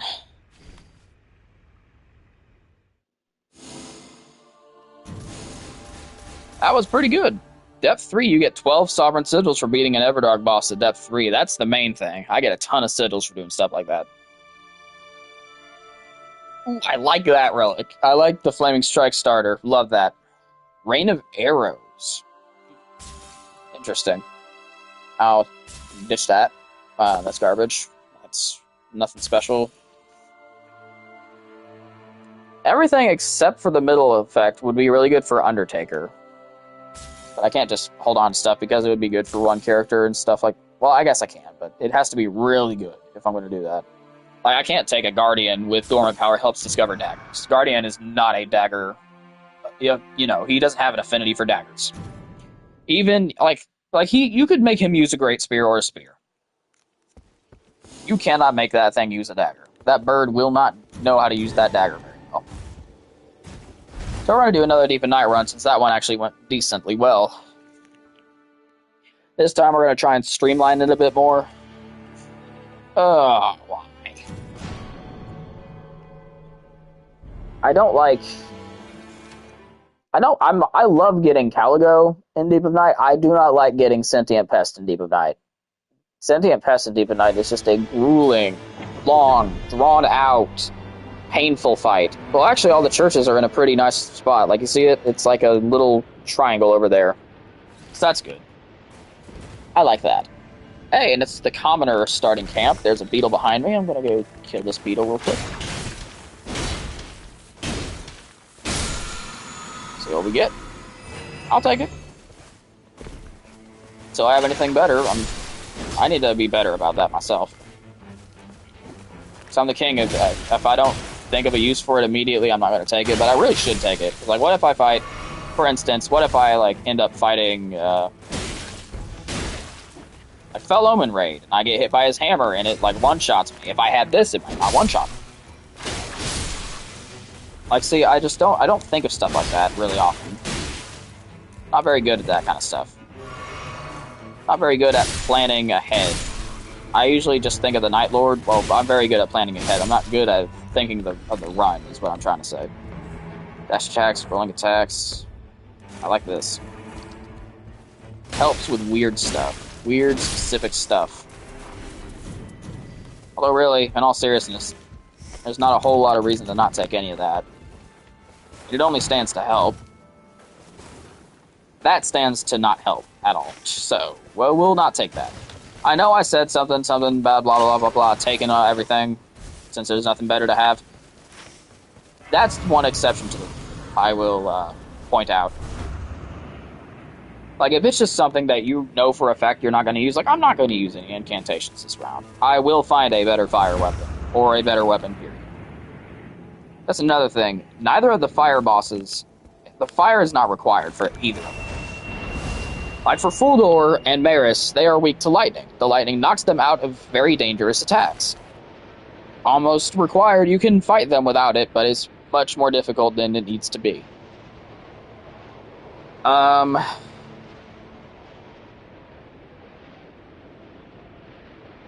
I mean, those are really the only two that actually, like, encourage and sort of have special effects for if something gets inflicted with its debuff from what it's weak to.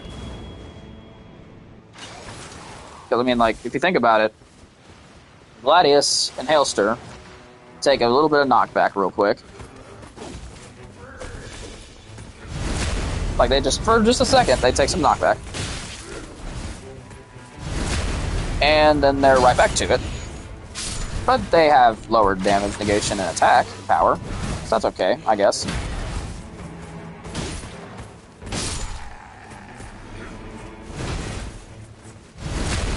But I mean, like, in all fairness, they don't really change anything.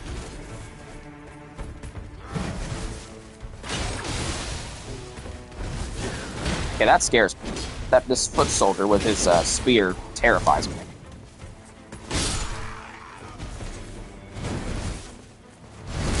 Yeah, let's finish him off from behind like that. For now, that activates my Harmonia Relic, and it's a better weapon than my starting sword. Perhaps not in the long run, but for now I'll use it. It's pretty good. Got Raptor of the Mist. I like Raptor of the Mists. But, like, what was I saying?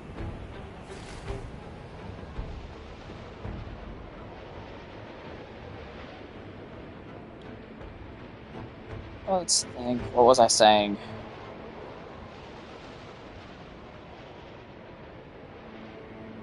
Right. But, like, really, like, fire against Caligo only debuffs it.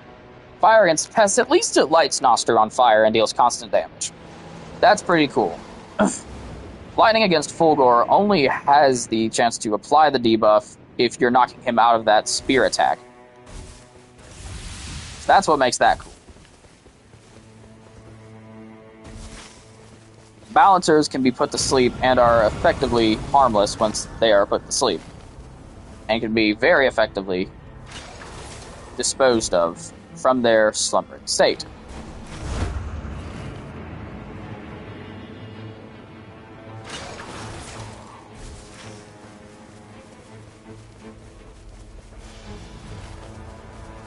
But, like, I mean, like, Hailster, Gladius, Caligo, we're going to count Noster there. Although Noster doesn't actually receive a debuff, he just burns. Or it just burns, I don't know if it's a dude.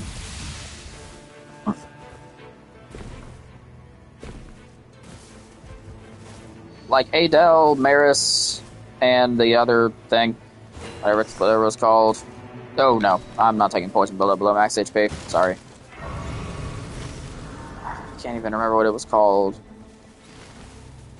Fulgor, Maris, Adele. Like, Adele vomits if you poison him, curing the poison but dealing massive damage to him while he vomits. And, of course, leaving him vulnerable for punishing while he is vomiting, as long as you're not in the vomit's range, because it actually is an attack.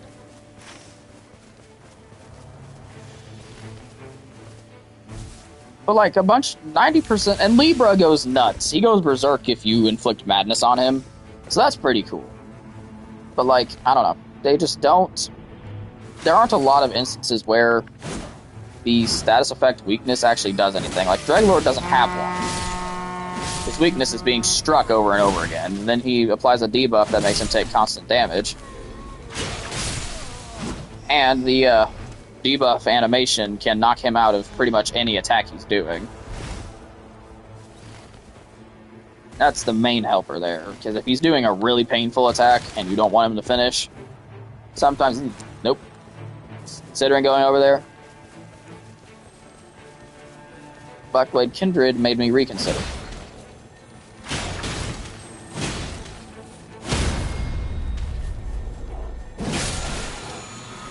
Dang, that's a strong wolf. Well, strong as a strong. Like, max HP up, it's always good. Alright, let's take a look at Castle Basement. Be curious. But, like, it's just...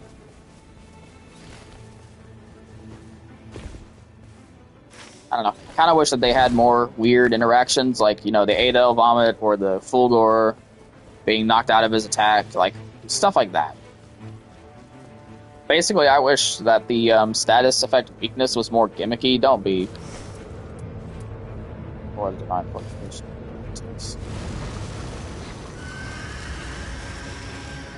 Yeah. Wanted to see if it was red, so I know if I could do it tomorrow. I'm not doing it today. It's a massive time sink and for very little reward.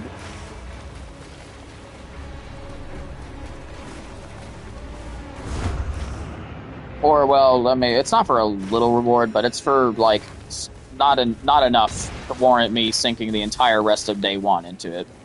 Not to mention, it's Royal Revenant, and I hate fighting that thing. So here, let's head over to this cathedral instead. Much better time sink. Please don't be a red golem. I know it's a golem for it. I saw the carcass of a golem. Please don't be red. Of course. I would not do this if I didn't have my ult charged. I would not be doing this. So what I'm going to do, I'm going to knock it down normally once.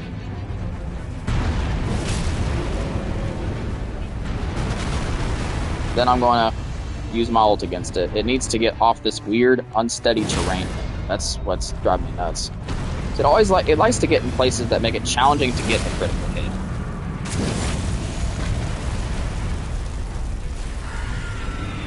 Yeah. This is actually, it's not a bad idea to do solo, I guess. It's a terrible idea to try this thing at all in a team setting, just because of how much of a stance boost it gets between solo and not solo. Like, in a team match, you would be an idiot to try to, like, call your team over to a red Guardian Golem. Because it's typically just not worth it. But here is actually a very good thing to do. Okay. Well, now, that's the best thing out of that. Dude, level up. And that didn't have, like... Okay, near death reduces arc gauge 30%, isn't that bad. Obviously, I don't intend to go down very often, but if I do, I'll just lose a third of my arc gauge. It's not that big a deal. What's the boss of that? Grave Warden Duelist, if I recall correctly, maybe. So I need to do a fire location on day 2. But right... Oh my gosh. Get up. No, I kind of want to do that on this. Yeah, that's what we'll do. We'll do this village. This smithing village right here, we'll do. Because Grave Warden Duelists are pretty good money. Unless they're red, then I'm going to leave because that's a time sink that I don't have. Wait. It's not Grave Warden Duelists. Ah, crap. I just jumped down to the bottom. That was incredibly bad. I don't know what I was doing. Back off, dude. Let's do the rooftop bop.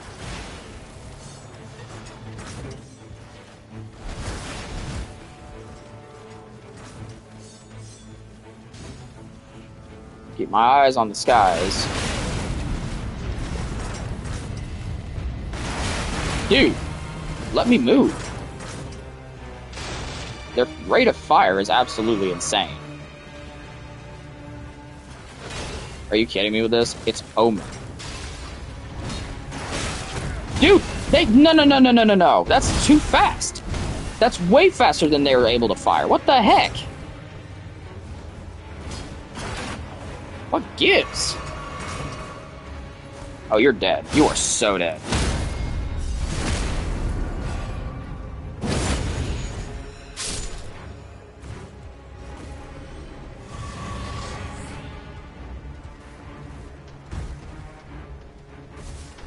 I have no problem fighting Omen. I just need to have one Omen and not a Ballista. Ballista is the main issue.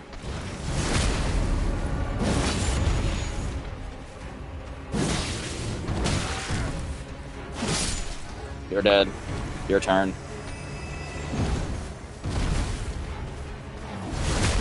Yeah, like, see, Omen aren't really a problem. They're really weak, really.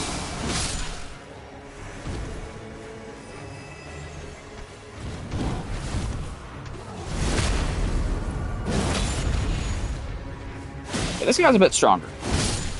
That I will admit. Tempted. Sold.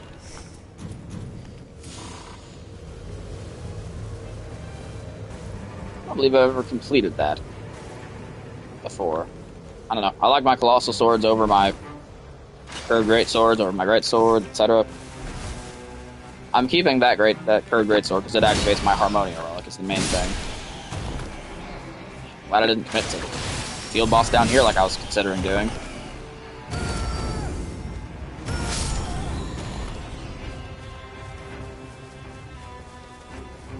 Alright, level 6 is not great. I'll admit that. But in all fairness, there weren't a whole lot of good options.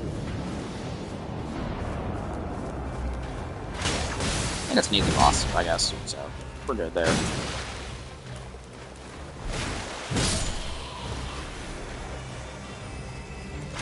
Your turn, friend.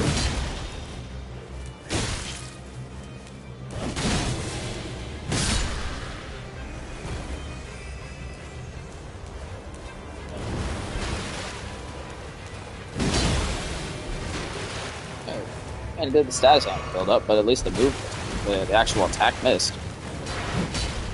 Stop being annoying. Just let me hit you in the back. Come on. Yes, there we go.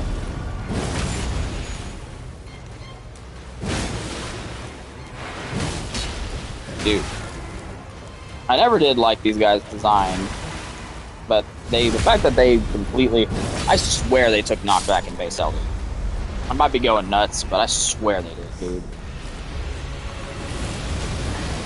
Just from, not from, like, everything, but, like, from attacks that should deal knockback damage. I swear they still took it. We'll go ahead and poison just to have the chip damage going away. I've been working away at this thing the whole time. I'll wait till phase 2 to use my ult.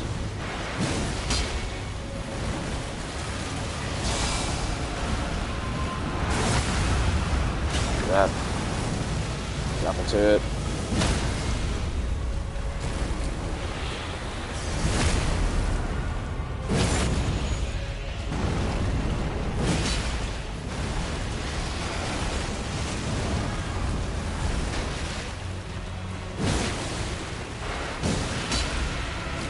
One thing I don't like about the ults is you actually have to have stamina to use them.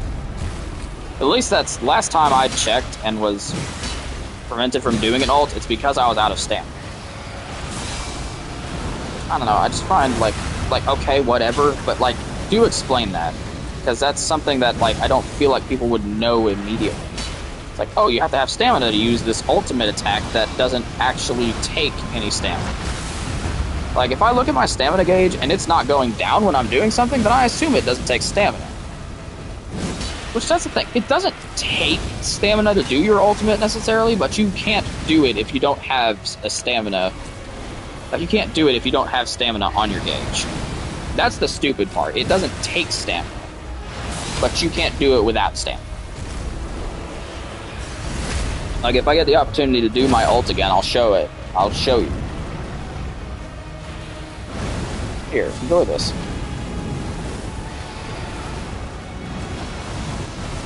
Like, if I get the opportunity to do my ult again, I'll show you. That is not good. Heal that. Oh, come on, the rune effect wore off just before I ended the fight. Always happens. Drives me nuts. All I wanted was some extra runes, but nope, can't have that. And it wasn't like I was really moving slowly. I was fighting that thing pretty much as fast as I could. I mean, okay, I shouldn't have thrown the fireball, but that wouldn't have made a difference, really. Wish I had a Sacred Order weapon.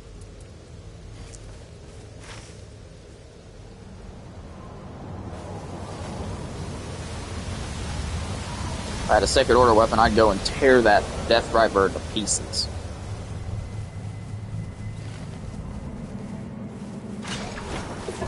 But yeah, it's...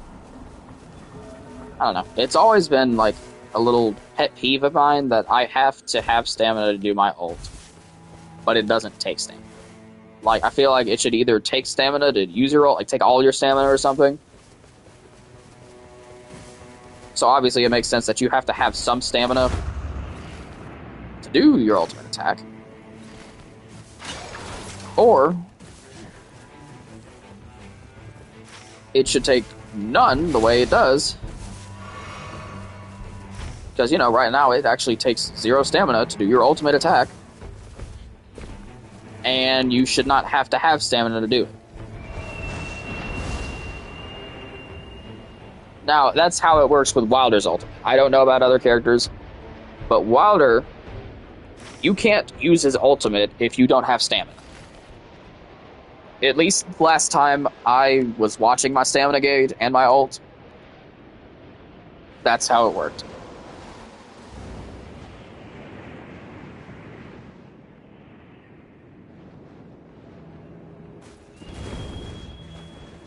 Actually, might want to run an Everjail this round since I'm running a bit low on runes at the moment.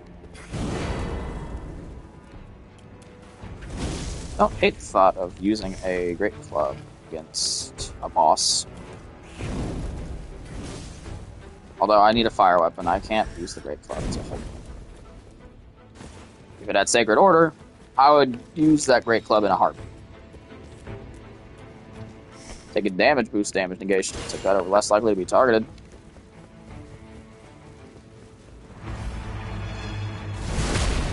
But yeah, we'll I'll show you with this dude. Watch. Then I press the ult button. I pressed it 3 times there. Did not do it a single time. Because you have to have stamina to do your ult, but watch. If I actually do my ult against this dude, it does not take stamina. See, it doesn't take stamina to do, but you have to have stamina to use it. That's the part that really ticks me off. Like, I'm assuming that's a really good weapon, actually. I like that. Take that over food dash attacks.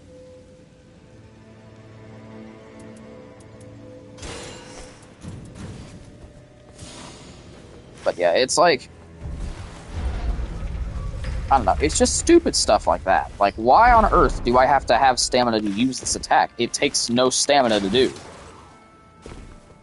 My assumption is because they have R2 function, like they have it coded to not work if you don't have stamina to do a heavy attack.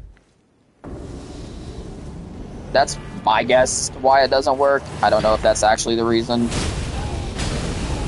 Just from a programming perspective, that makes sense, I feel like. So, like, I do think that's... I'm almost 100% certain that's the reason.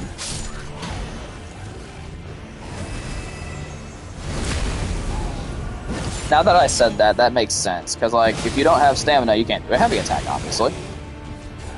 So, it's not that they have your ult coded to do nothing, it's that they have R2 coded to do nothing.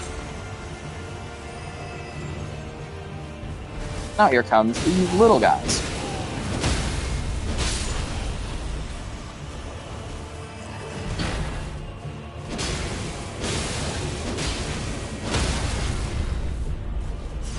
What the? Is that dude? Did he, like, land a headshot in the back of my head?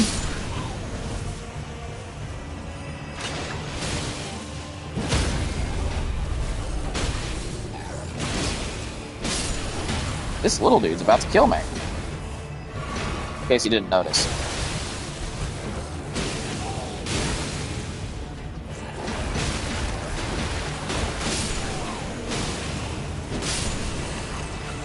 Oh, crap. I'll take max HP. I know that puts me at more of a rune deficit than I was at before. I mean, it doesn't, like, dock me any more runes, but it doesn't help with my low-level situation. But killing Tree Sentinel will. And I know I'm using a fire weapon on water, but, you know, it's just... You gotta... Sometimes you gotta fight... Yeah, I don't know where I was going with that.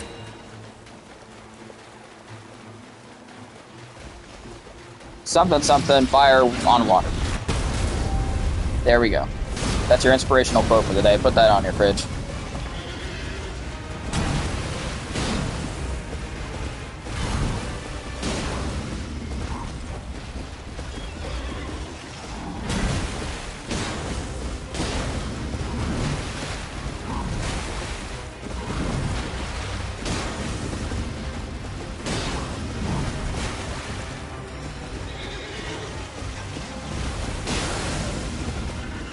we go. There's the damage. Oh gosh, I should not have gone for a skill there. I thought he was doing a different attack. My bad. Wasn't reading the cue properly. Thought he was doing something like that. That was terrible. That was those two garbage dodges back to back. That was terrible. I'm incredibly ashamed of that. That was terrible. Worst dodging I've seen in a minute from myself. I expect better than that. I should be held to a better standard than that.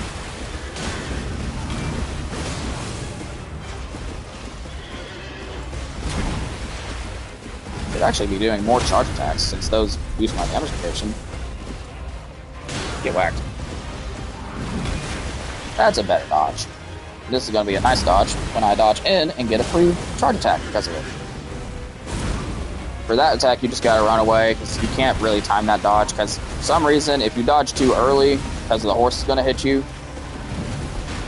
then you're going to get hit by the shield. And if you don't dodge the horse, then you're going to get hit by the horse. So unless you just run away, there's actually no consistent way to dodge the jumping, not the jumping shield bash, not the jumping shield slam. There's a difference. Like, this is the jumping shield slam. The other move was the jumping shield bash.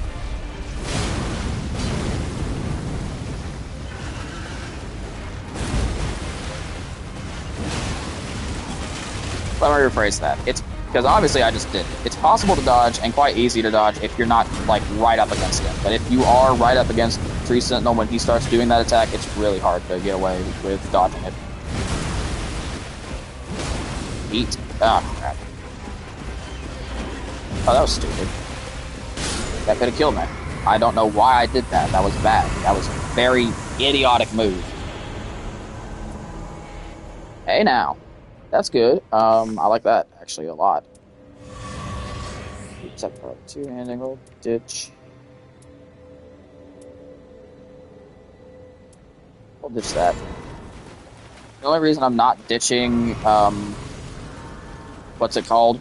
The only reason I'm not ditching the sword that has 0 good passives on it, improved guarding ability and spellcasting speed, because it's currently the only thing keeping my chance to dodge attacks active, and I need that. Just helps the build greatly. But Tongues of Fire is a really good skill. It's gonna has serious potential to just like absolutely just shred Noster's health. Good health shred potential. I like it.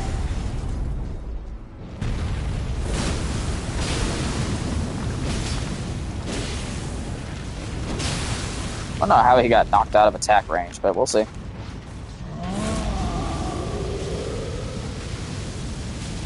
Apparently it's really good for anything.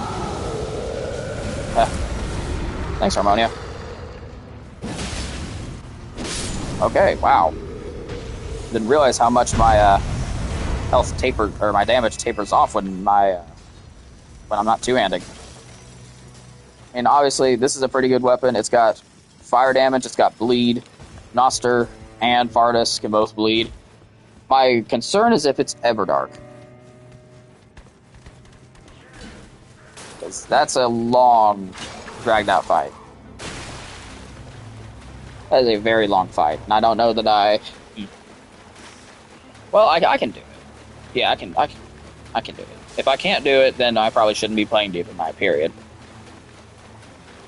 Need to get up. I've not left myself enough time to really do anything. It's a problem. Not a very high level. Let's do that. Just get the sword to purple. Doing 160 is not good at all. That's very bad. Now doing... Okay, wait. Doing 160 at level 9, that's pretty good, actually.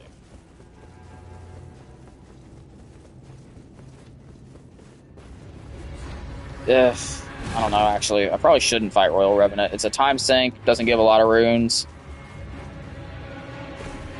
Should probably see what the fort is. If it's Crucible Knight fort, I'm better off just taking out the Crucible Knights. And not even bothering with the whole, you know... Yep, Crucible Knights it is.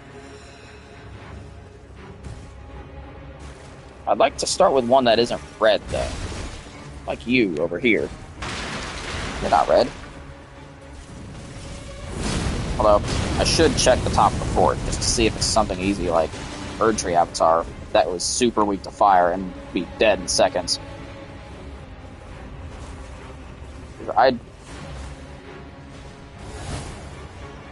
Yikes.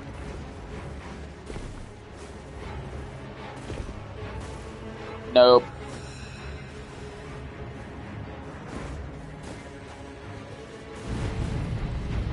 Go. Don't do that. Just fight. Down here and kill this Crucible Knight. That was a terrible time to attack. That was stupid. What are you doing here? What are you doing? No, no, no, no, no. I'm not fighting you. I'm fighting this Crucible Knight. See this one who's actually in the proper zone? Okay, I saw the dude respawn, so that's okay. Really? Why can't I attack?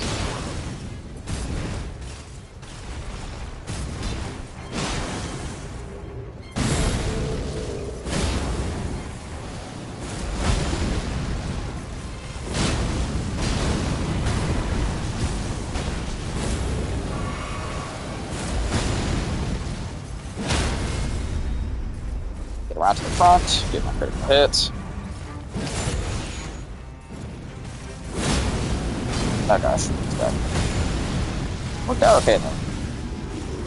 Shouldn't have. Should have definitely gotten hit there.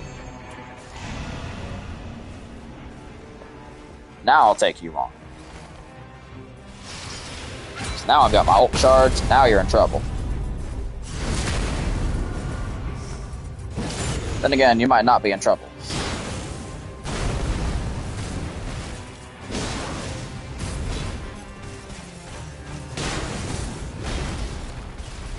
Oh, this thing to do. I meant to break lock.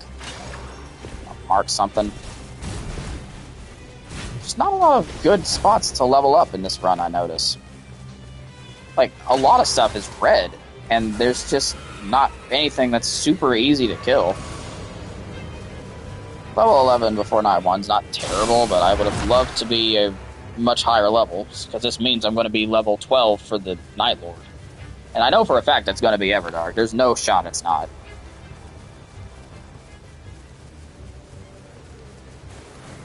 And the boss is Draconic Tree Sentinel, calling it right now. Yep. Always is. Always. In Deep of Night, especially.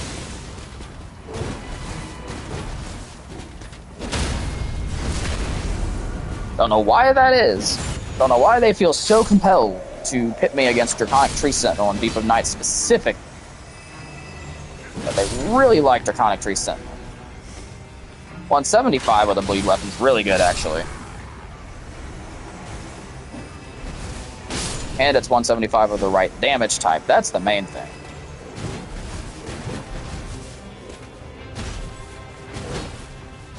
Well, that was just pathetic.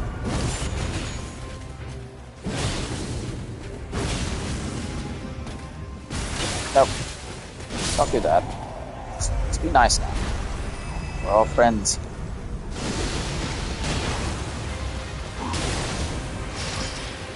Just enough stamina to do it. Let's try and take one of these Royal Cavalrymen out of the mission. Alright, one down.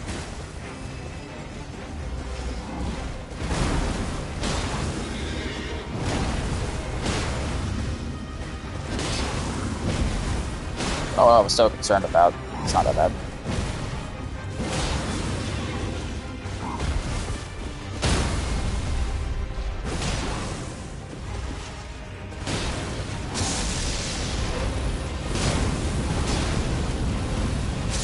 That was a stupid hit to go for, but it, I mean, I guess it paid off, kind of.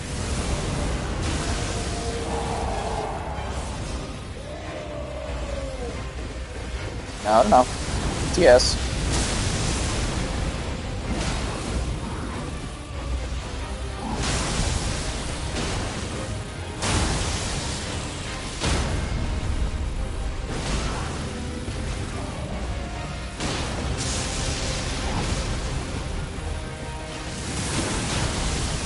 That should not have hit me. I don't care what you say, game.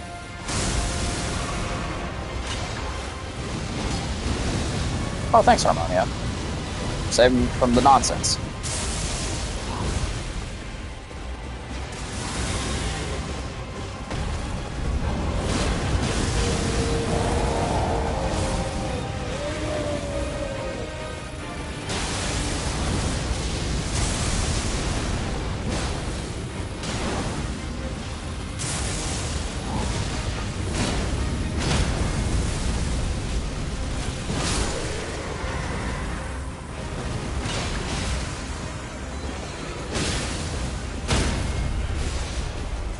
Lights out. Let's see. Let me take max HP since I'm a low level. Now we're gonna zip off to the spirit shelter real quick. Give me just a second. Let's real quick.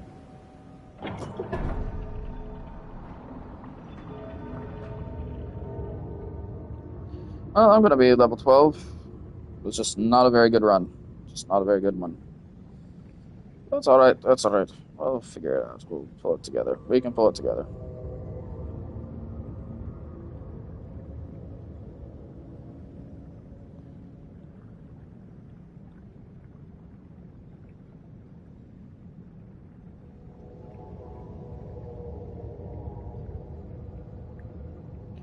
Let's see here what we got, what we got.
Alright.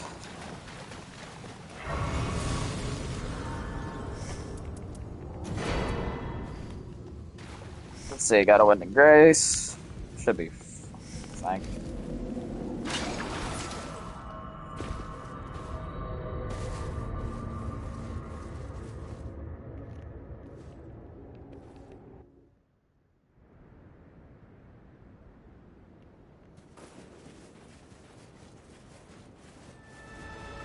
Hey, it's normal.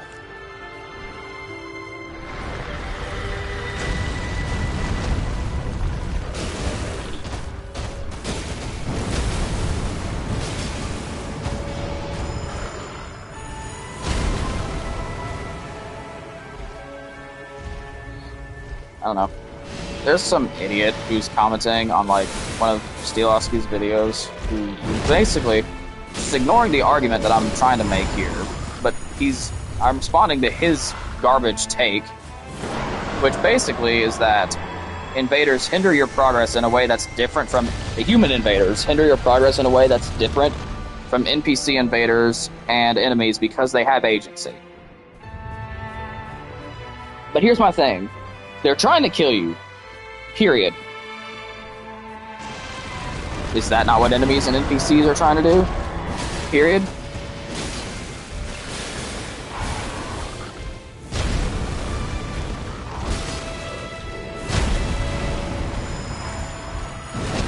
That's my thing. Like their goal is the same. It's to stop you from reaching the boss.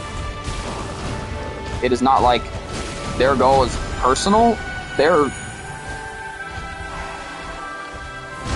intended goal is to stop you from reaching the boss. Some invaders don't do that.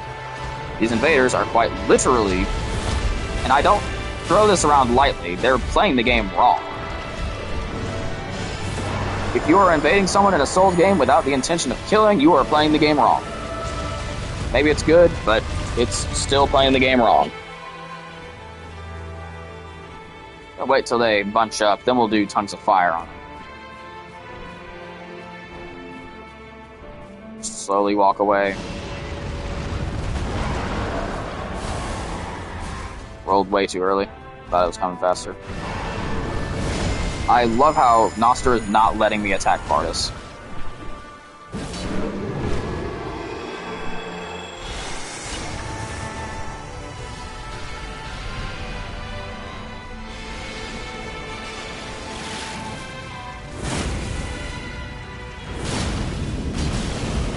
Hey, that did yellow damage. From Deep of Night. That free. No. That's no. I disagree. That's just stupid. What happened? Dude, gosh. Why did the grab happen so early? It doesn't happen that I should have just died. I should not have used a heal there. That was stupid. Do I have, like, cure poison or anything? Nope. Cool. That was stupid. That should not have happened. I know the dodge timing for that move, and it's later than that. Why did it do that? So annoying. Really? I'm honestly, since I don't have a teammate, I'm gonna just die, and like that's how the poison's gonna go away.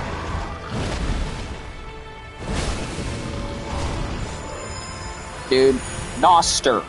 What the heck is Noster on, dude? He's being insanely aggressive. Like, I can't even attack Vardis, ever, basically. He's puppy guarding Vardis, who is his puppy. Yep. I say, thank you, just kill me, because I do need to die to get rid of this poison. Come on, get back up. Alright, my ult is no longer charged. Forgot about that.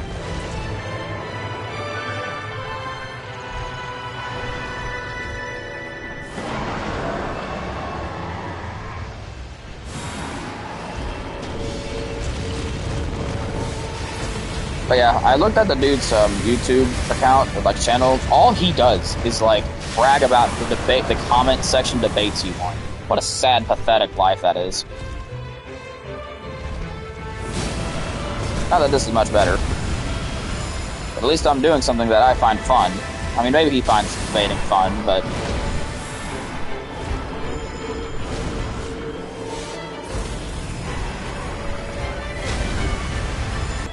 I don't think you're doing that. Oh my gosh. Yo, check out the damage. Get a load of the damage. Yo, what? Are you serious? Oh, hold up.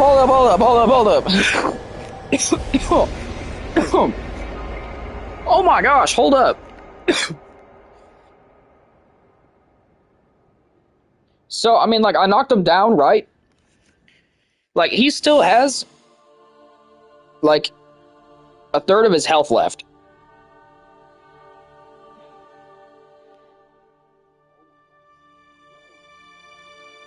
And I just emptied it in, like, 3, maybe 5 seconds. That was crazy. Dude, that was... that was crazy. Okay, that was awesome. I like that. That was a fun run. That was good.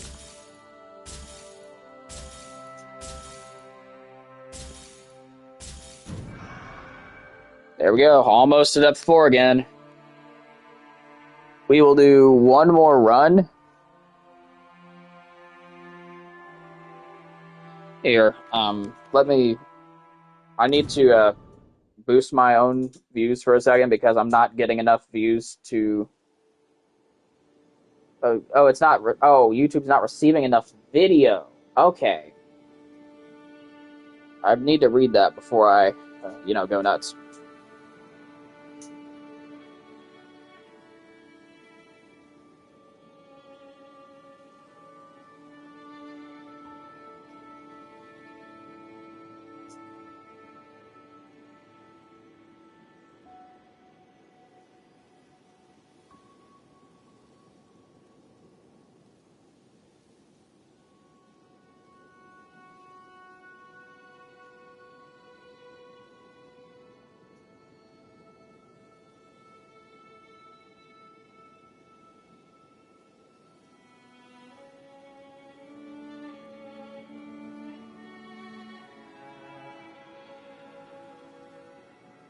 Here, hold up.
Alright, we're gonna do one more run, I think. Maybe we'll get something like, can't see the details of the map, don't know what I'm running against, something like that. Something to make it interesting. Alright, I'm good with that.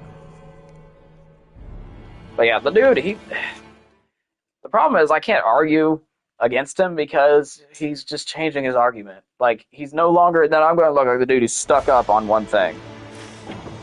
When really he's the one who's just changing his argument over again, and it drives me nuts. That's the only, and all he does on his YouTube account is literally, he just argues with people and then makes posts about him demolishing people in arguments, like he's in the freaking debate club. And maybe he is. Maybe that's why he's such a stuck-up piece of crap. I mean, seriously. I mean, how, like, sad and bored do you have to be to resort to debating people online in a YouTube comment section to prove your... there's the thing. He was acting superior and acting like he knew better than everyone. So there was some degree of self-affirmation in his argument. Like, that was part of the goal, is to affirm himself as the intellectually superior person in a YouTube comment section. I mean, how childish and moronic do you have to be? Like, I was literally just trying to disprove his point, him saying that because, like, NPC invaders hinder your progress in a different way than enemies human invaders hinder your progress in a different way than NPC invaders and regular enemies do. I was saying, no, they don't. My point is, they are intended to stop you from getting to a boss. That is their purpose. That is the purpose they serve. Now, whether or not every invader obeys the whole law of defeat blank host of fingers when they enter the world is purely subjective. Some invaders will be absolutely ruthless monsters. Like, they'll be beasts at the game, and they'll be just, like, basically toying with you the whole time. But they will kill you before you go to the fog wall or the next race or something. Like, that's their purpose. It says when you enter the world, defeat name host of fingers. And they follow that to a T, and they're really good at it. But occasionally, you will have someone who's just like, hey, I got all these runes that some other invader dropped me, so I'm going to drop into this person. I have all these upgraded weapons. I don't intend to play the game again. Here, bunch of upgraded weapons. The point is, there's all sorts of different invaders. And the dude changed his argument from, like, you know, the difference between invaders, human invaders, and enemies, and NPC invaders. He changed it to the host has the right to do whatever. And at some point, he had his argument was like whatever. It ultimately stemmed from quitting out. That was his main argument. And this dude has just been debating non-stop. Like he has nothing better to do. I gave up a while back. Which, unfortunately, makes him think that he won. But, I mean, whatever. Let him have his stupid... Let him have his throne of idiocy. Let him sit on it. Let him rot on it. So if that's the kind of satisfaction you need in your life, you need to have the victory in a YouTube comment section. Ooh. That's really... Yeah, I'm gonna take these.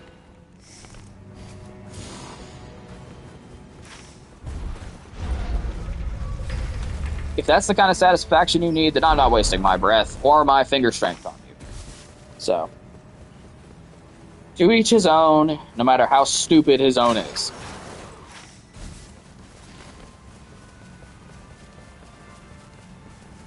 Like, if you really care that deeply about a debate in a YouTube comment section, you're not worth my time. Because it's evident he's going to just throw more word salad. Funny, he called someone else for just word salading, although this dude wrote like an MLA formatted like essay in a YouTube comment section. It was like, it took me a minute to scroll through the whole thing as fast as possible and get to the next comment. That's how long this dude's reply was. That's just sad. And I swear this dude's just rage baiting, but he might not be. Maybe he just legitimately has garbage takes. That is something that I like that Steelowski talks about, is people who just... There's a difference between, like, rage baiting and people who just have legitimate trash takes. And both are possible and quite common.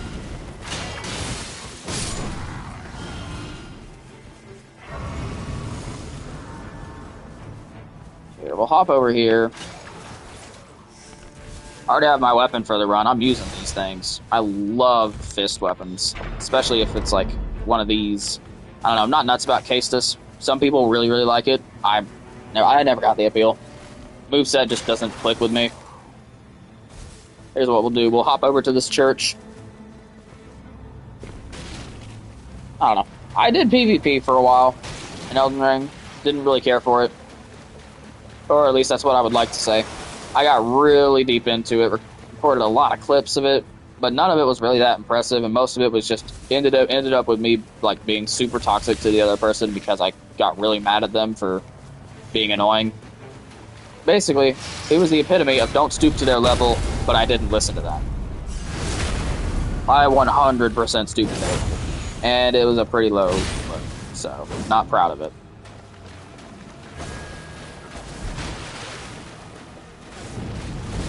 Enjoy. Roll a little bit early, you can get behind it and do a backstab.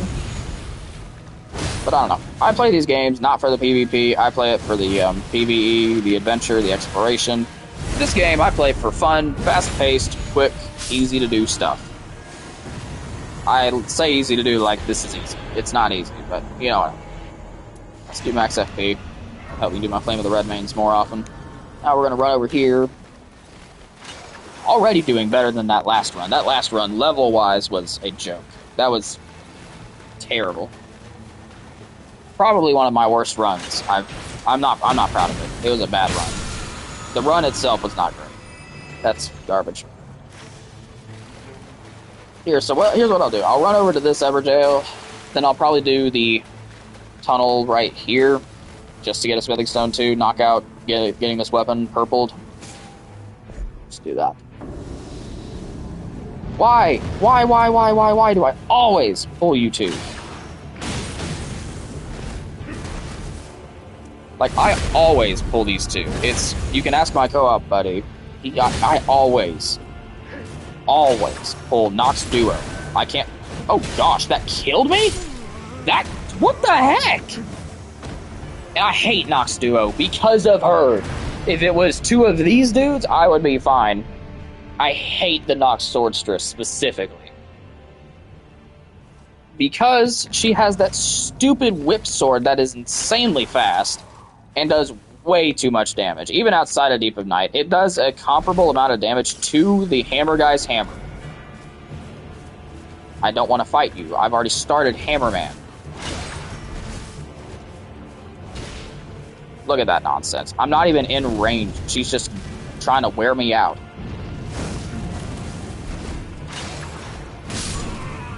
Eat that. Now, you get yours. Courtesy of Cletus Cook Stuff Incorporated. Enjoy my Flame of the Red Mains. That'll cook you to a nice crisp golden brown.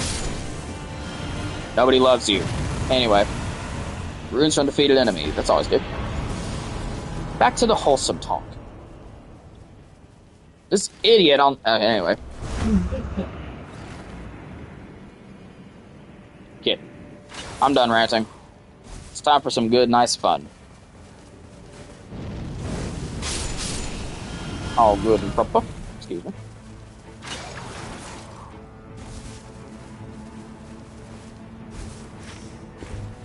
So now we're going to run through the tunnel real quick.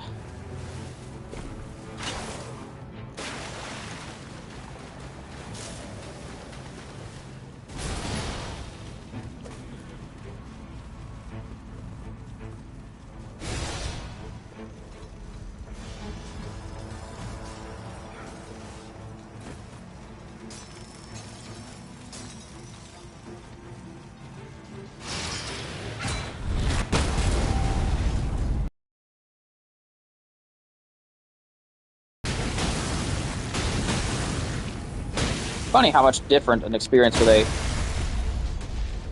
normal troll is in Deep of Night compared to a red troll. Actually, it's not really funny. It makes a whole lot of sense.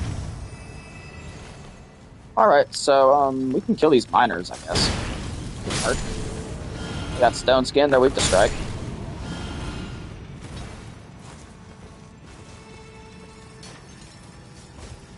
Oh, by the way, chat, let me know if you want me to make, like, a guide video on damage types and general weaknesses in, like, Nightreign and Elden Ring.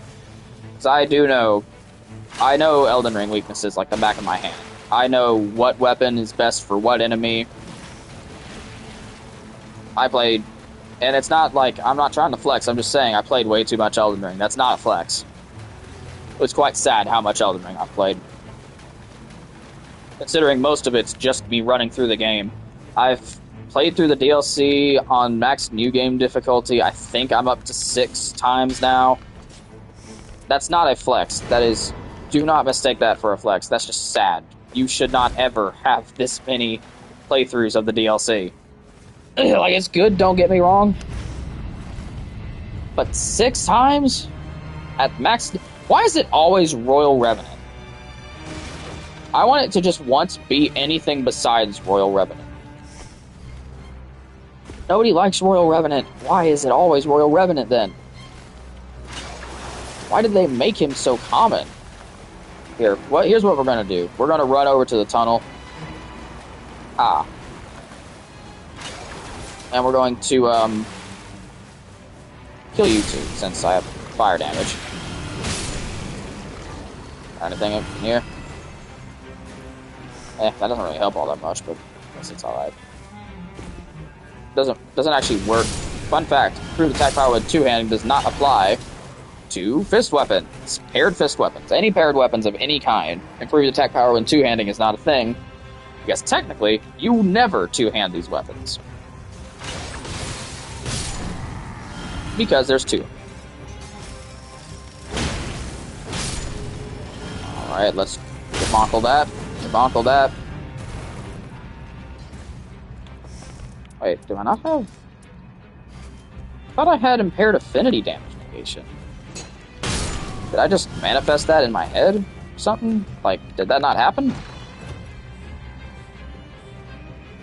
With rolling attacks, attack up with 2 armaments, but that's the issue though. That effect doesn't improve paired fist weapons either.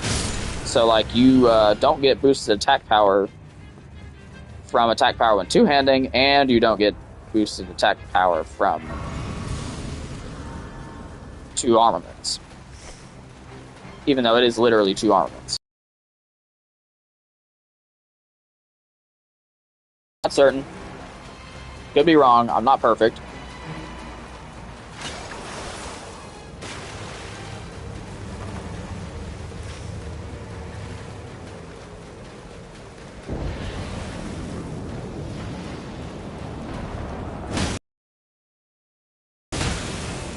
This time I actually have a fire weapon to use against this thing.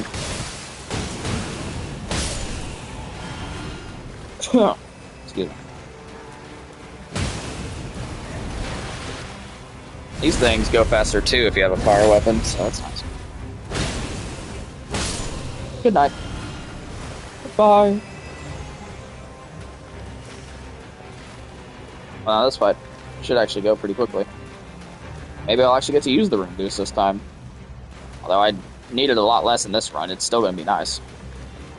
Come on. Come on. Where you at, tree spirit? Yo. Wakey, wakey. Come on.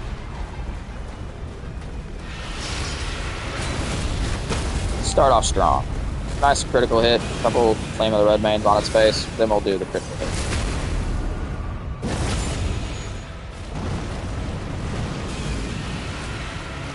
Oh, phase 2 already? You don't say. I only did a couple really strong fire attacks against the tree.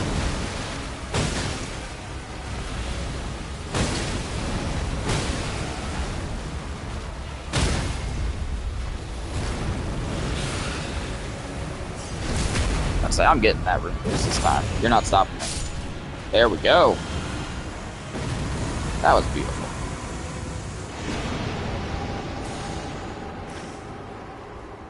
Now I'll do Royal Revenant.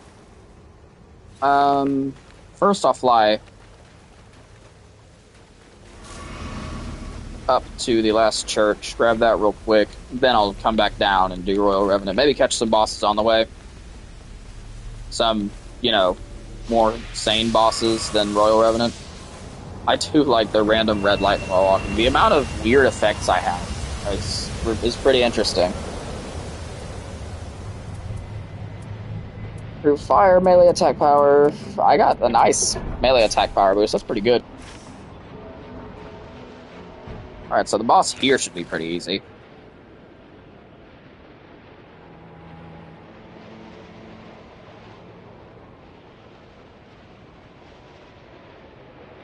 wish I could heal while I was on the bird. Like, I have a free hand. I could just reach down and heal.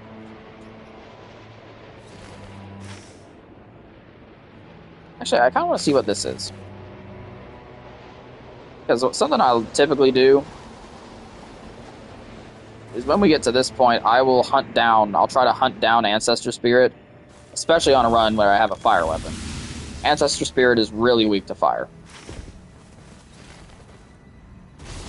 Let's do some passive hunting. Lightning attack power. Garbage. Well, not for some runs, but for this run, it's pretty bad. This is Miranda Blossom, though. I gotta take it. I like how I'm talking about it like a call I don't want to take. In all fairness, no, I really don't fight Miranda Blossom. I don't like it. Because of the little flowers. I don't think they're dangerous or anything, they're just annoying. Like, I don't like them. Gosh, dude, like, it's constant poison and there's no reason for it. Still hit the big flower, though.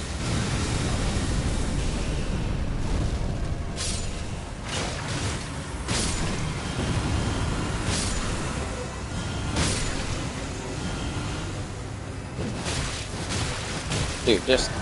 Oh my gosh. I hate the little flowers so much. I literally just wanted to hit with the fastest weapon class in the game, and I couldn't. Separable sword.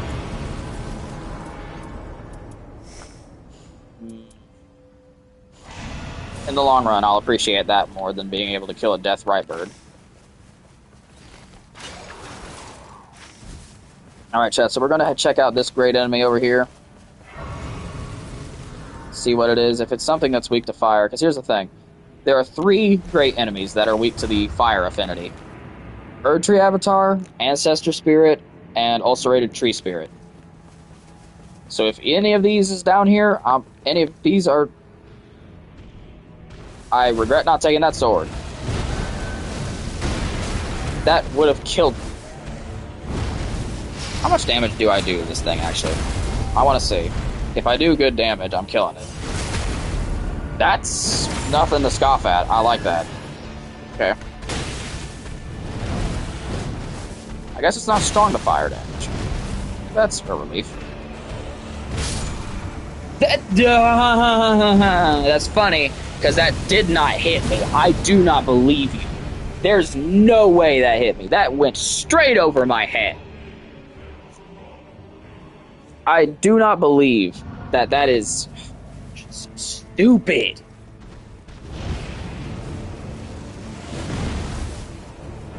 Give me my runes back. Yeah, do that attack. Cool. If it were that swing, whatever.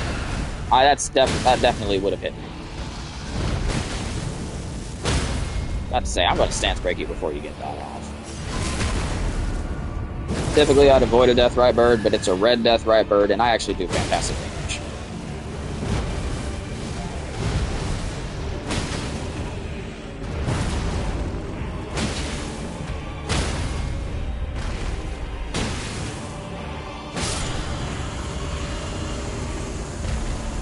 So what you give me?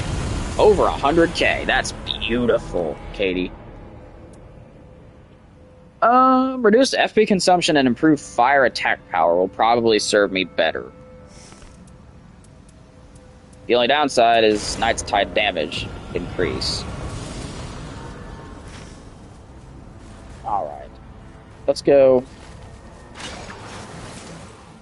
Now that I'm level 11, let's check out the scene at Central Castle. What's on top?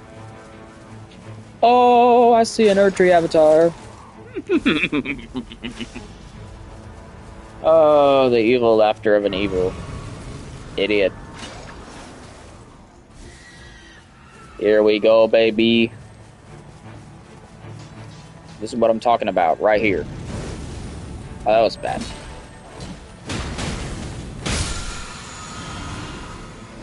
Does some counterattack. Physical damage negation. That's a big one. That's a good one. Cool. A few more things could be thrown my direction. That'd be nice. Because there's not enough. Oh, you clever little punks. You're so cool with your gravity stone. Guess what? I don't need gravity stone to be cool. I just need a fire weapon.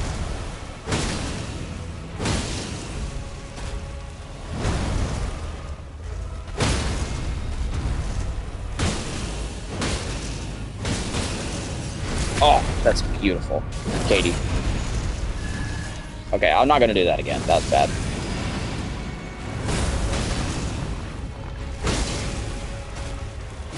It's funny the first time, I guess. It's okay the second time. After that, it's just stretching it.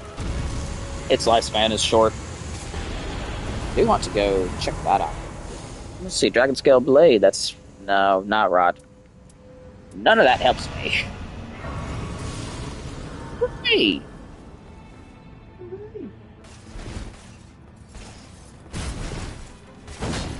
Oh gosh.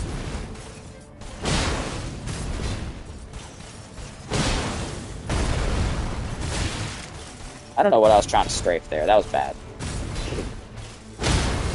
Done something instead of sat there and waited like an idiot. But hey, critical hits, HP restoration is really coming through right now.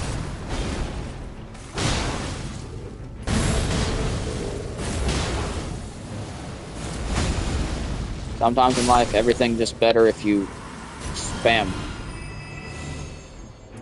Take more runes from defeated enemies again. Sometimes.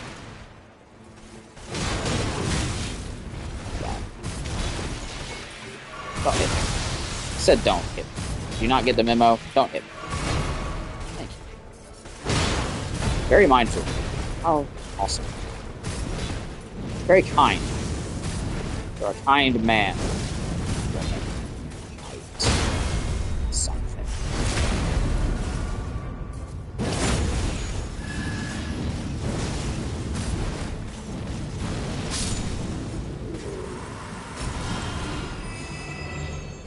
Okay, improved melee attack power. There we go. That's doing me though good.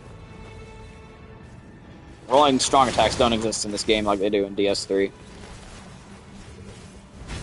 And really, rolling strong attacks didn't exist in Dark Souls 3 either. It was literally just if you rolled and then tapped strong attack, you would do the second strong attack in the attack sequence, which, while it does, like rolling prompts a different attack, it's not a unique attack to rolling. It's just the second strong attack.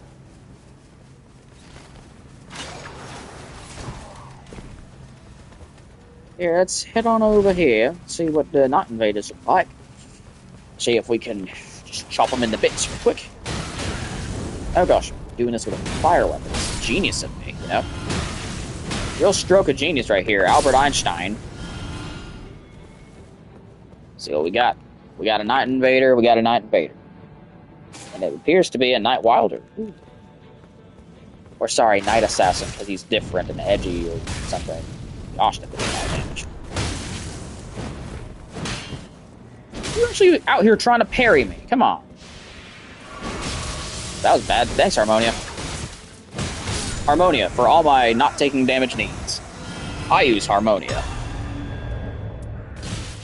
Really, dude? I mean, really? Okay, what are the passes on that sword? Skill attack power. I gotta take that. That's way better. Even better than this, actually.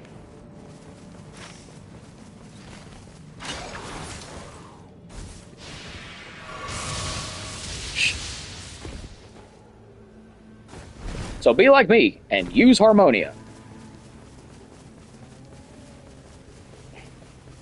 I could make a whole ad off of that. Good.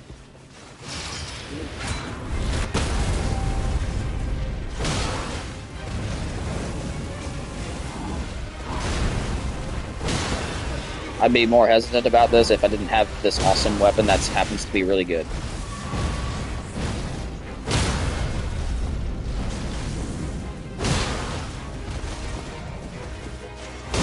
Because in case you didn't notice, this is a really good weapon. Yo, chat, did you notice it's a good weapon?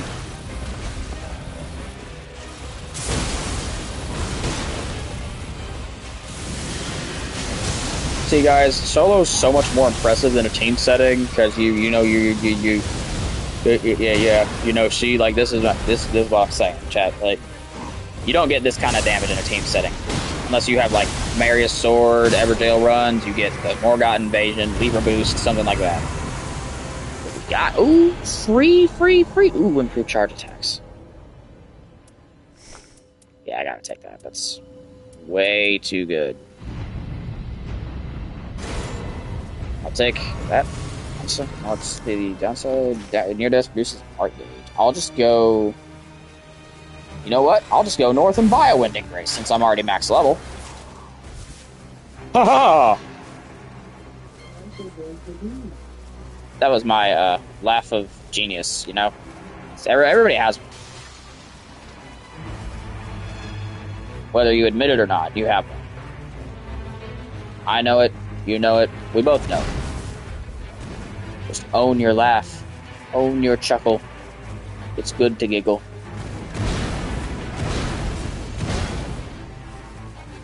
Where's the merchant?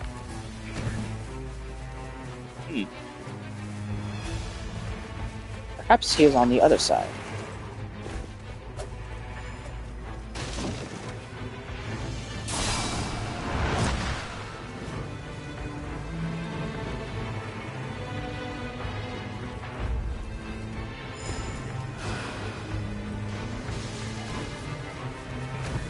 Oh gosh. I realize now that this is a very risky endeavor. And very not profitable. I'm starting to think there's actually not a merchant in this village. Nope, I just kind of saw where he was. Never mind. Moran. Problem too is I wasn't gonna use him to upgrade. I was gonna get a Winding Grace out of him, so I'd have an extra. It's counter. I should. Unless they stick me against Dancer. Then I'm in trouble. Here.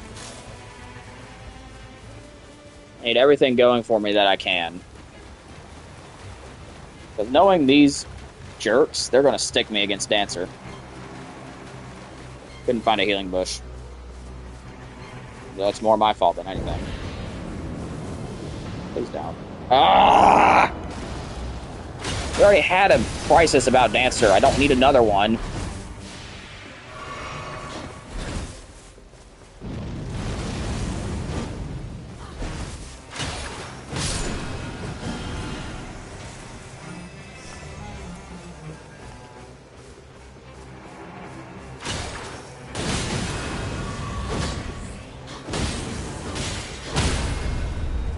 Give me my health back.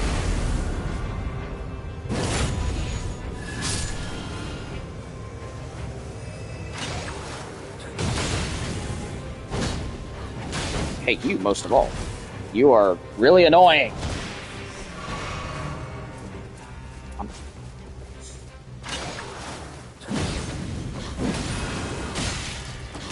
And like, I hate that she just has like an instant attack that just happens. Never like that in or bosses, period. We're gonna do the critical hit with Black Spore Spear. It'll do more damage.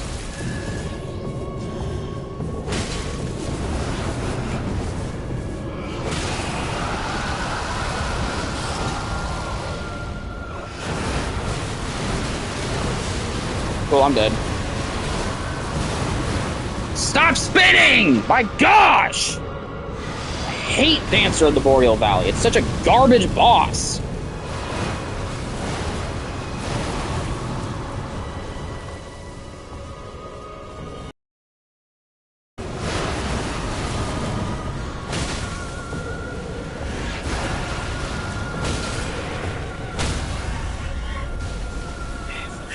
Critical hit with the fists.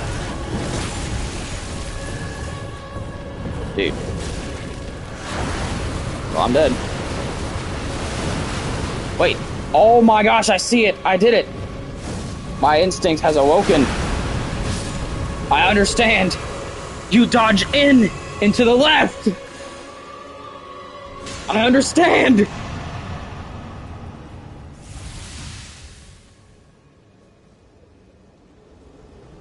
After all this time, I understand how to dodge that one attack.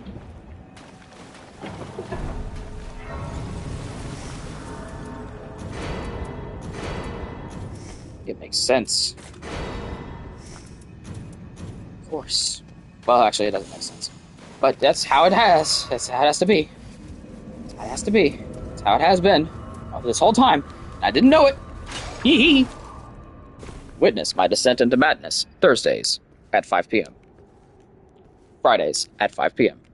Forgot it was Friday. And all of this prep, all of this insanely good loot, and it's normal caliber. Okay, that was stupid. I'll admit that.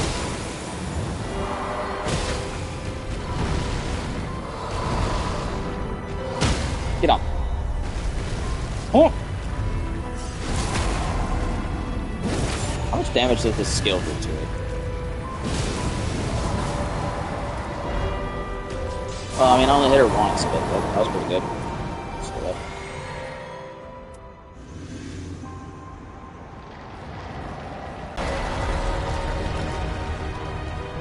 I wish they kept those moves in the Everdark fight. Chip damage. No problem.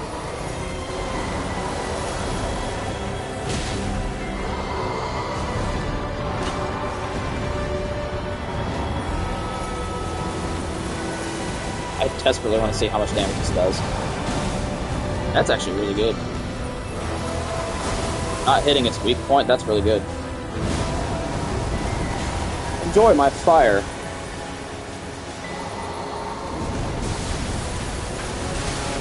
That was a garbage dodge. That was my bad. My beat chat. Wait, how do I have 2 Winding Graces? I'm confused. I don't think I... No, I had one for the whole run. I forgot about that. Leave it to me to forget that. The most obvious, like, helpful thing, and I completely forgot I had it.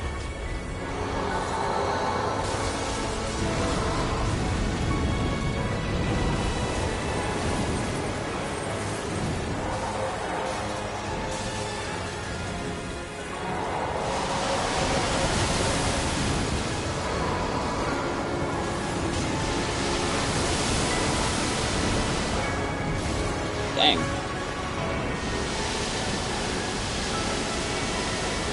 It's a nice attack.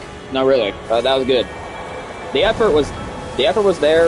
Even if the okay, that was stupid. That should not have hit me. I dodged at the right time. You just 100% did not give it to me. Well, you know, it's just whatever.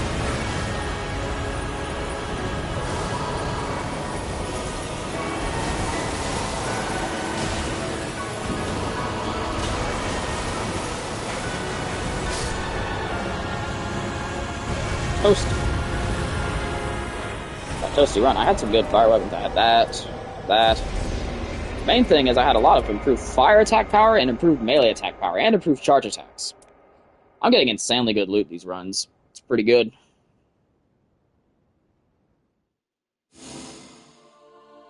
Alright, there we go, chat. So that was a nice run to end on. That felt good. Oh, wait. No. I have to keep that. Improved initial standard attack. Really rare, gotta keep it. Really rare to have with no negatives. Let me rephrase. Ooh, I'm almost there, chat. I'm almost there. You know what? We'll do one more. I'm not quitting while I'm ahead. We're doing one more. One more run. Let's keep this momentum going. I'm gonna be really mad if I lose this. Oh, whatever. Because that means I'm gonna have to work. Hey, that's not bad. I can deal with Gaping Jaw, because that means I just have to...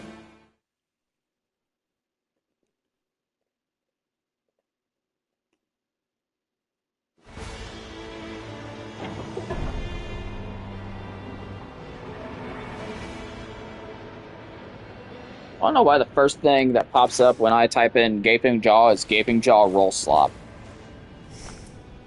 Like, I'm sick of people complaining about the game being Roll Slop. It's fun.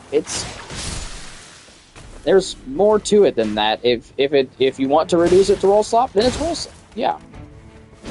But if you actually experiment, make use of some of the things they give you, this game is a lot more than Roll Slop.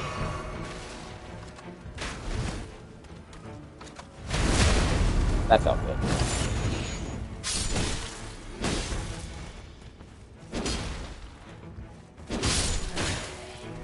Are you kidding me with this? Come on. Shoot again. I dare you. Come on. I know you're going to shoot again. That's not... Poison damage? I don't want to know that. Hold on. No, I want to see, like, what the weakness is.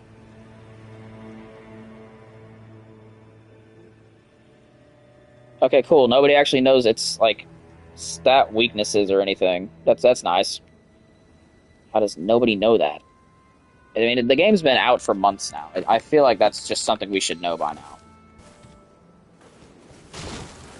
Hello?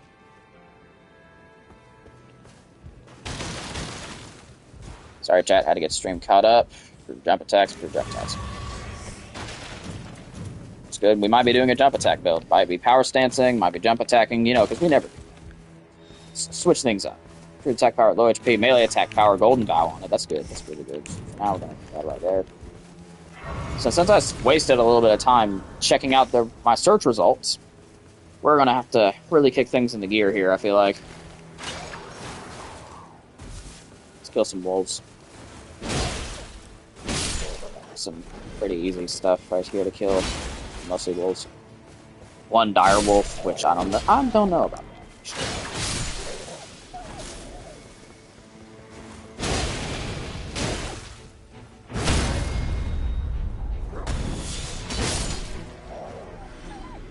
Turns out I should have done.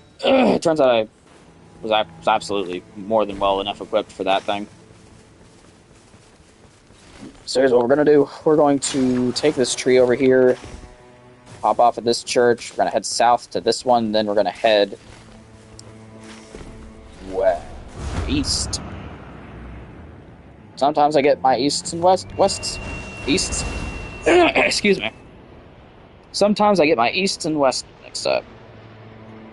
Typically, I just remember that east is right, but I don't know. Sometimes I run out of it. I wish that my stream quality didn't drop to, like, crap.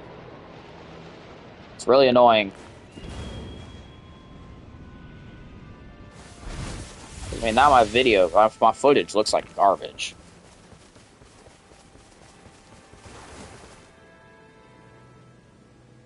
Let's try and enhance it. It's still not very good, actually. It's still quite garbage. Dude, there's no way I didn't get a single attack off there.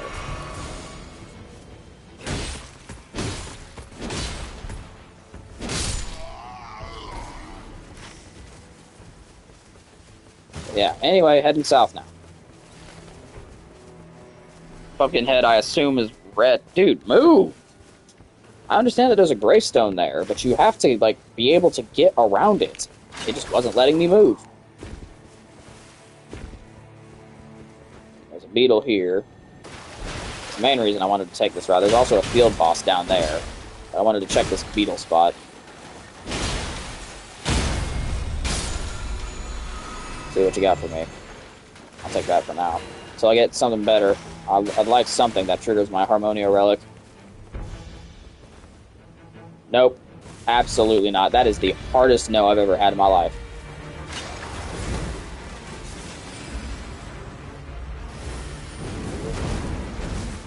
Yep, Red Wolf is not just no. I wouldn't take that on if I would take it on if I were on it. But I'm not Iron Eye. I don't have any ranged attacks aside from my grappling hook, which has an absurd cooldown. So I can't fight that thing with my current equipment. Nor do I really want to with stuff that's better. Oh no. Why the Gladius raid? I mean, I don't have a holy weapon, so until I have a holy weapon, I'm just going to ignore it. Because they said they reduced the constant damage you take, so that's nice at least. But depth 3, I'd have to be a madman to do the Gladius Ring. Unfortunately, they've placed these things in horrible places. But I can do the tunnel, so I'm going to do the tunnel. There's a smithing village right outside the Bounds of Night. There are literally 3 things to do in the Bounds of Night.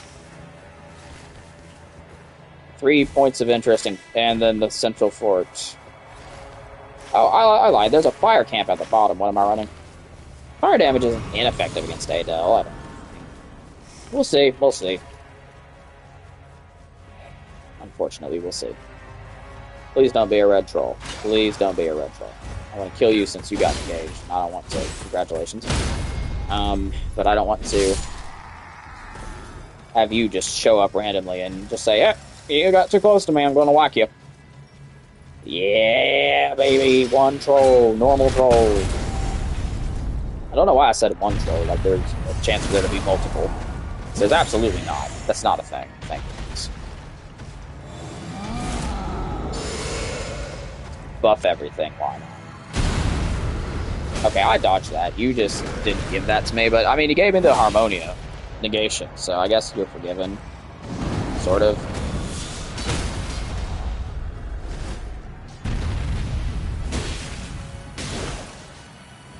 Here, let's get hit now. Yeah, I'd like to try and bleed this dude, but...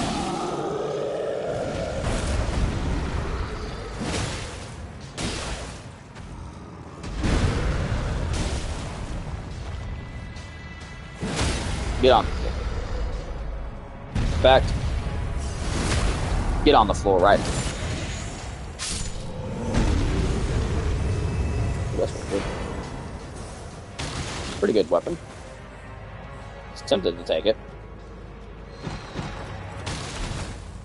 Yo, what's that? No, I mean, what's that? Another smithing stone, too. Nice. Hey, and a smithing stone 1. Let's go! Now let's see what the field boss is in the lake. As long as I don't lure it over to, you know, old Gladius right there, I should be fine.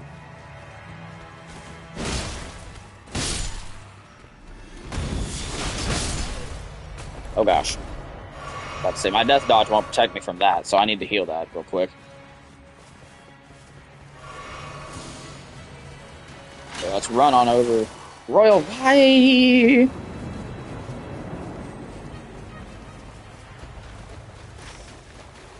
Hey, but this is nice. Flame chariots.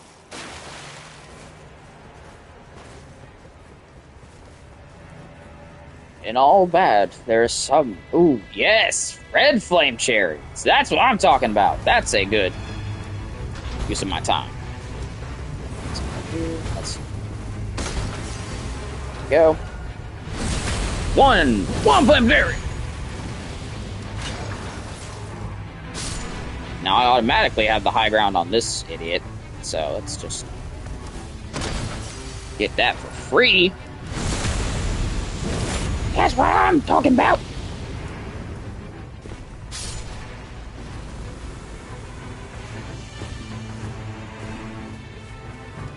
This is quite favorable. I like to actually check out the Royal Revenant after this. Feeling pretty confident that it wouldn't go poorly.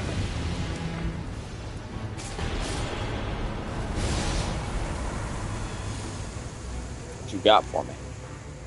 I like that, but I don't like continuous HP loss. I like max HP up.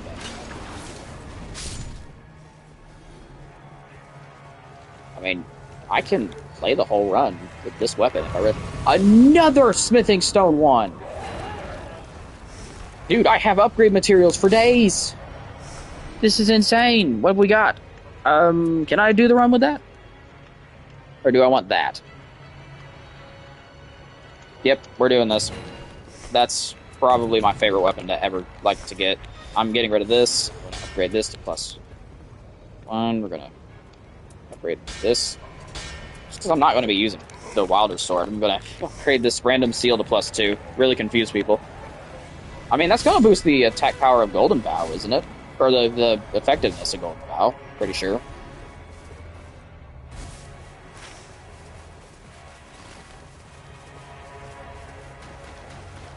So now I'm going to do something real stupid. Since the knight's almost here, the knight's about to move, I'm going to kill this one Gladius dog.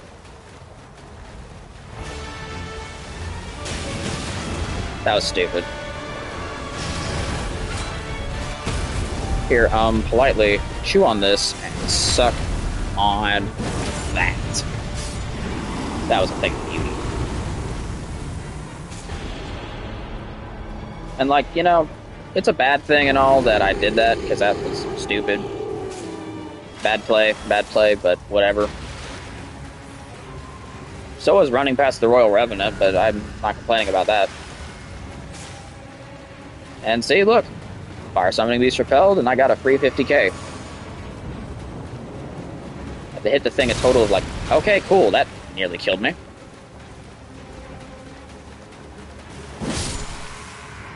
Here, let's go back for a second. Just rest up real quick. Alright, now let's go a route where preferably the Royal Revenant will not shoot at us.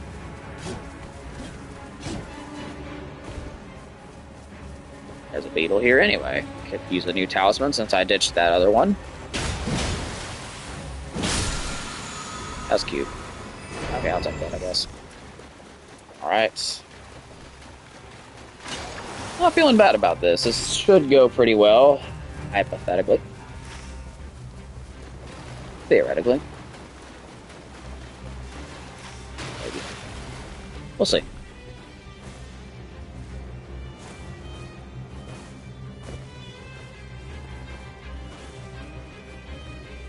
Alright, so we're gonna... Probably shouldn't have pushed my luck. I've been sitting on a... What was it, like 3 wins in a row? Yeah, 3 wins in a row. Should have just quit while I was ahead.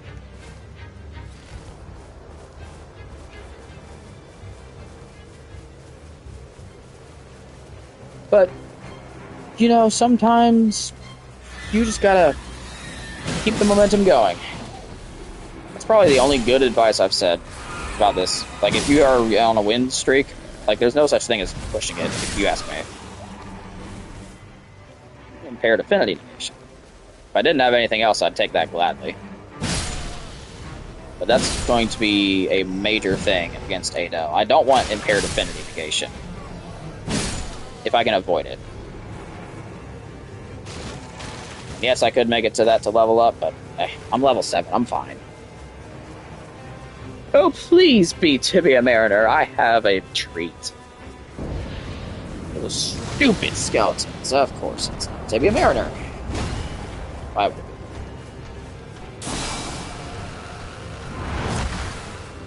Well, that was bad on your part. That was a garbage dodge on my part. I think that your attack was better than that dodge. Beat this. I need charge attack bonuses now, like the damage negation on charge attacks.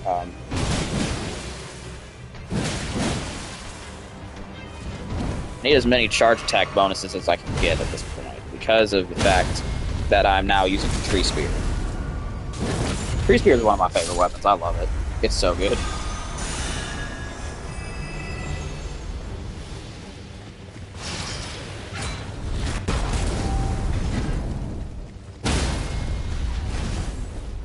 Oh, where's the dude? There he is. Hey, pal. Oh, do you think your friend was gonna bail you out? That's cute. You all are such a cute little couple, you know? Look at you go. Power couple. Your power's out.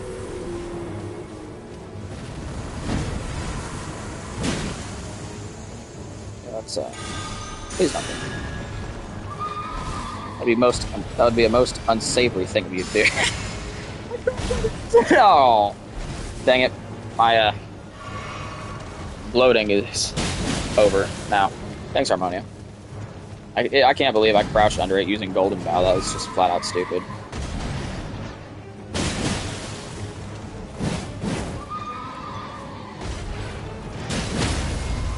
There we go. Hey, pal. Hey, buddy.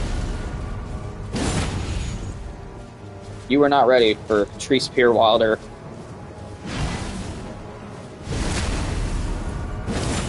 But then again, nobody is.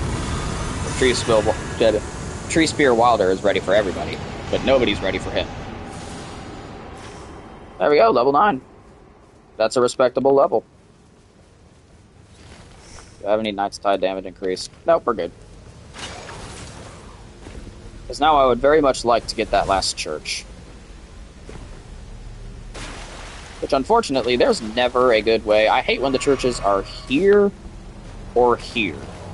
Neither of those locations are good for, like, anything. They're not hard to get to, they're just inconvenient.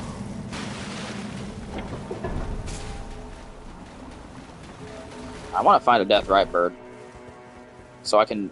I mean, this weapon would demolish a Deathrite bird easy. I mean, are you kidding? It's doing 209 at level 9. This is what we're working with here. Brute melee attack power jump attacks are crazy high, but I need some charge attack boosts.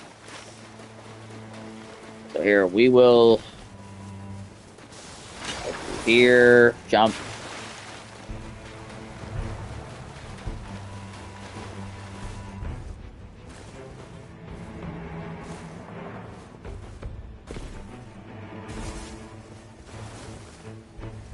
Can't see who was on top of the fort from here. And maybe if I waited longer, I would have been able to see it, but it's not worth it. Waste of time. It'd be faster to just go up there and learn, and then decide to do the fort if it was something I didn't like. Hey, a beetle. Hey, friend. I hate the tracking on all Great Spear attacks. It all sucks. Lightning damage negation. That's big. I'll take that over that, too. That's nice. Hey, there we go. Got some good talisman. Both of them off the same beetle. Probably the 2 best you can get for this boss. Well, I don't know. I myself would prefer, like... I myself would go for, like, physical damage negation and lightning damage negation. Or I would double down on the lightning. I'd get the affinity damage negation talisman and the lightning damage negation talisman. I'd get that. But, you know. That's just me. Besides. If it's normal Gaping Jaw, this is the easiest win ever. If it's Everdark, I'm going to have to work for it. But if it's normal, I've got this in the bag.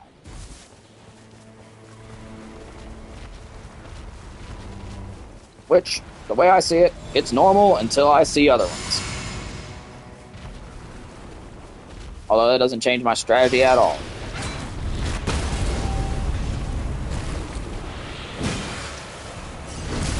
Typically, I wouldn't take on an Ulcerated Tree Spirit with a holy weapon, but this is an exception.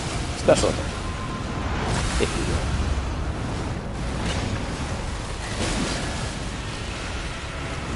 Alright, let's back out.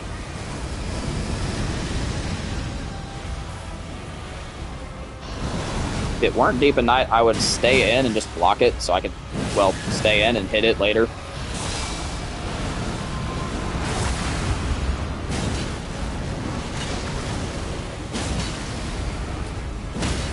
Alright, let's get to the head. Really, into the ground with you.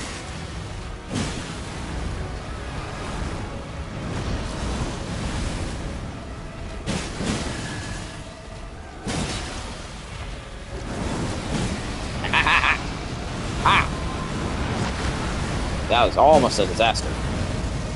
That 100% would have killed me.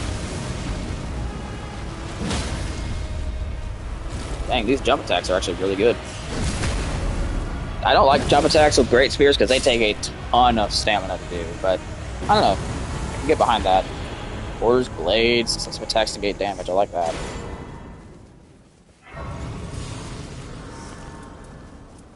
we go. Got some good stuff, actually.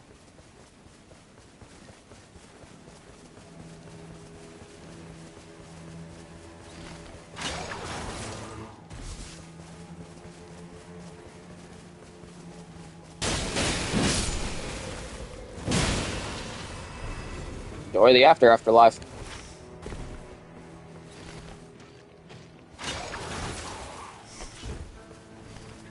That Dragon Communion Seal interested me, admittedly, but ultimately, I prefer this.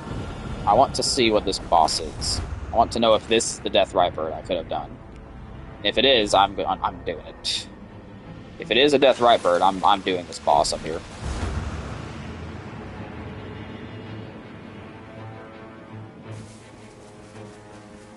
If it's anything except Death Ripebird, okay, yeah, we're good. We chillin'. We chillin'. Then I will not be challenging that great. Probably head down to Central Castle, but I do want to see what this great enemy is up here and see if it's worth doing.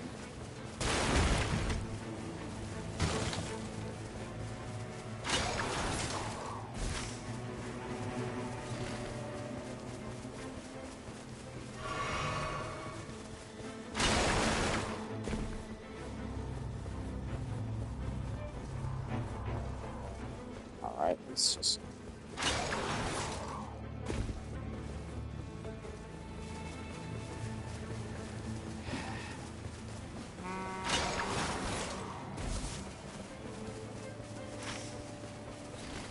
Alright, let's hop up here.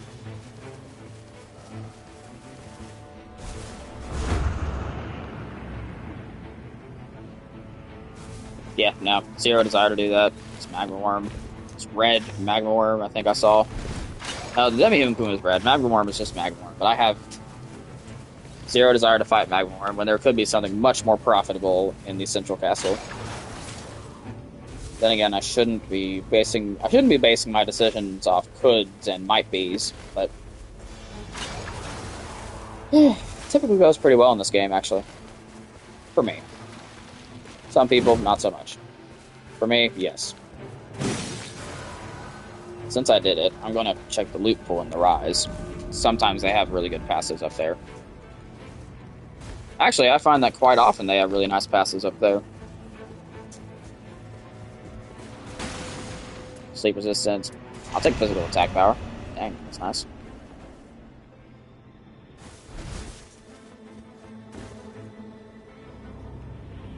See what we got. Tell me that's not who I think it is. Of course. I mean, I can take him, but I need to start with him. Dude, really? You're actually going to be out here being like that? And I'll probably use Rivers of Blood instead of the Tree Spear. Just to accelerate the fight a little bit. Expedite this painful experience. Hey, buddy. Miss me? And, I mean, he's not red. He could be red. It could be worse. He's not the most rune valuable item, but...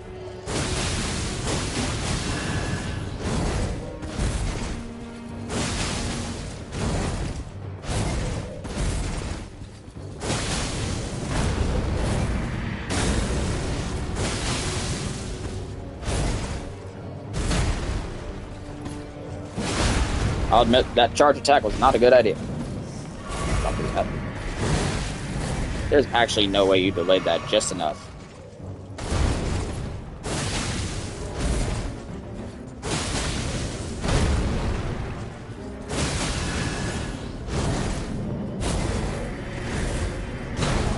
Dodged that early there.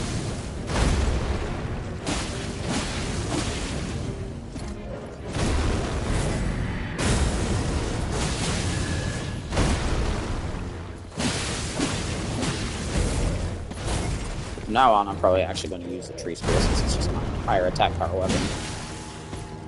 Since I've bled him a bunch, he's probably has some pretty nice bleed resistance at this point. I'm just going to kill him with the Tree Spear.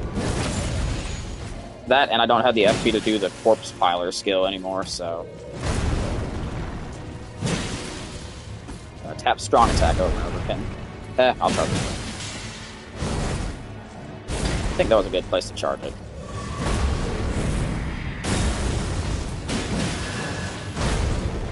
Keep that. Take that, Bell-bearing Hunter. What am I fighting again? Gaping Jaw. No, neither of those weapons really interest me all that much. Go down and see what the basement boss is. I'm curious. I could kill this Elder Lion, but I typically just don't. No, never really interested me. I don't get... Some people, like, will swear by doing that Elder Lion. I'll just skip it occasionally, especially solo. Team setting, it's kind of a stupid call to not do the Elder Lion. Solo, it's a time sink, the way I see it. Here, let's heal up. Try to double heal it, but I wouldn't have had time. Ooh, that was close. Enjoy the sting of my blade. Enjoy, the sting of my blade. That was almost really bad.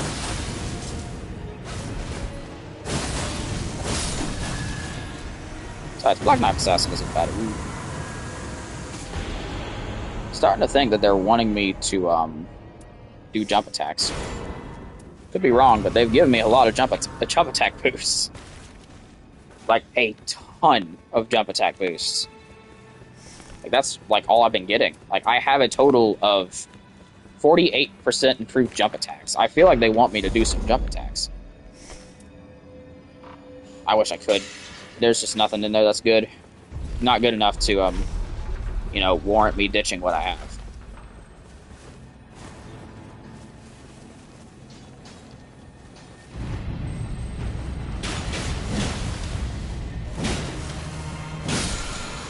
See what you got.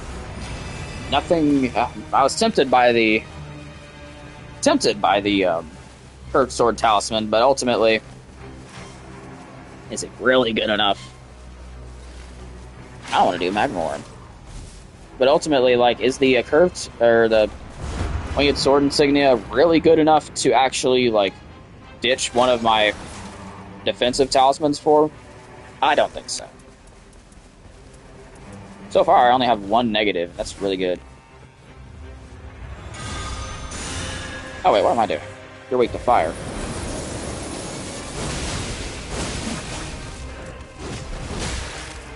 I hate you.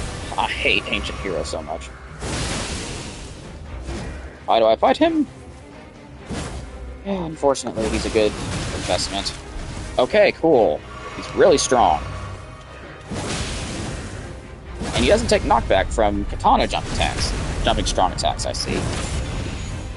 Can't help but be a little bit annoyed with that.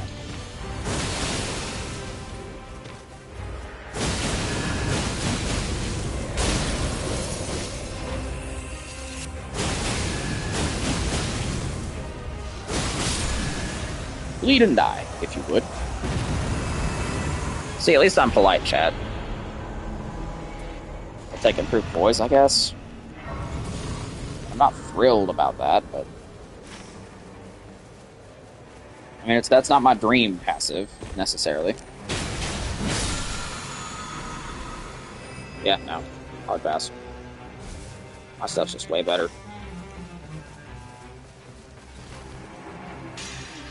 Probably would have gotten more for defeating Magma Worm, but I have to get all the way over there. It wasn't a guarantee. Wasn't nuts about the thought. Killing some of these random field enemies, however. I go bonkers for that thought. Bleed and die. Please. Just die.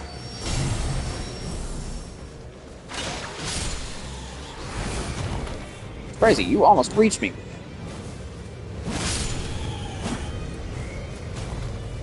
How does my jump attack feel? You like it? Oh look, I still have Smithing Stone 1. Use that against something, I'm sure. Or on something, I mean, not against something. Smithing Stone 1 is not a weapon. Dude, my jump attacks are crazy strong. I knocked out half his health in a single jump attack. I one-shot him. Even with a jumping light, I one-shot. That's crazy. Oh gosh, he nearly one-shot me with just his basic poke attack. Here, we're going to use... I don't know, he's a knight, but like, typically I find that thrusting attacks are better for them. I don't know why.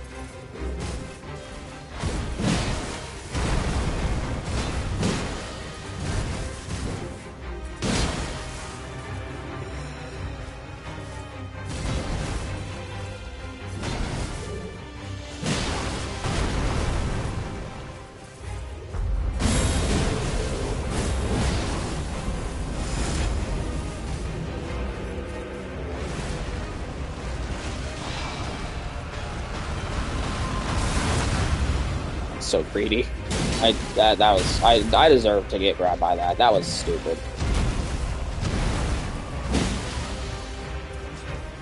I will use Rivers of Blood for you to get there.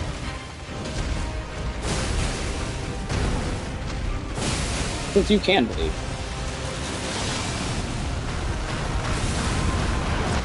But it's so satisfying.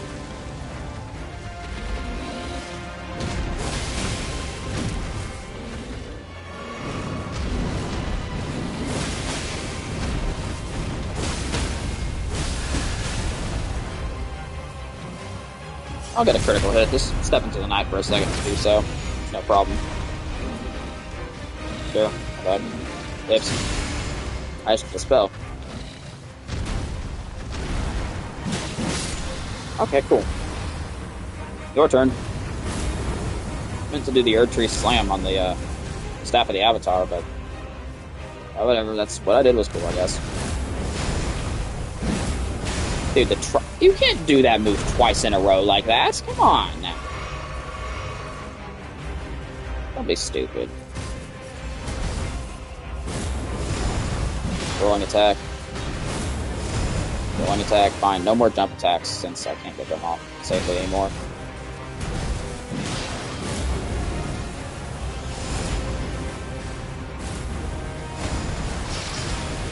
Here, let's do this. Enjoy this critical hit I have tailored specifically to your tastes, sir.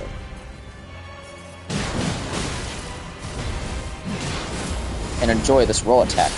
Cherry on top. Reduced FP consumption, faster art buildup. I'll take faster art buildup. Not using FP enough for it to be, like, for it to matter that I need reduced. I'm not using enough FP for that to actually be an effective thing.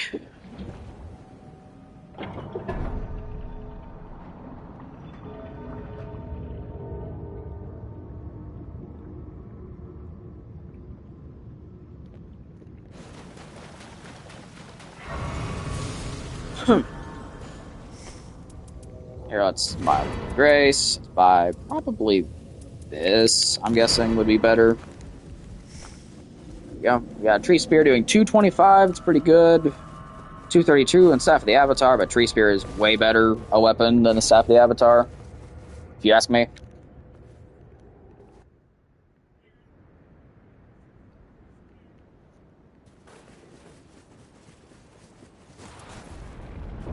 Oh gosh, that's not good. Whew. Okay, this is not good. I was feeling real confident before. That confidence is completely gone.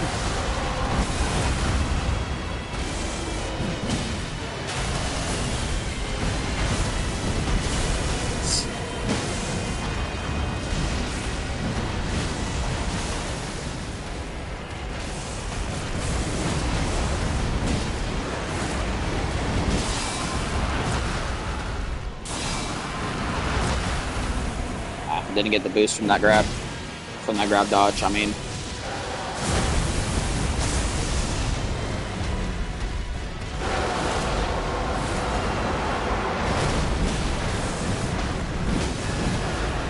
Yikes.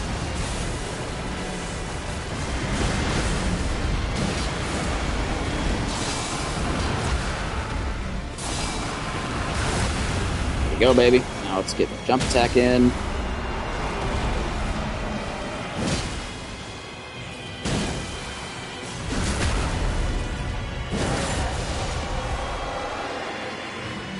Steer climb, please? Yeah, there we go.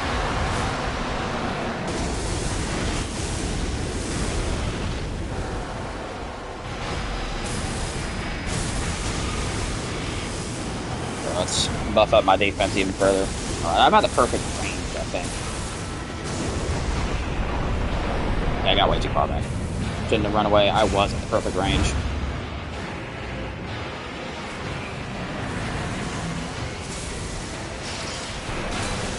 Nope. You are not doing that.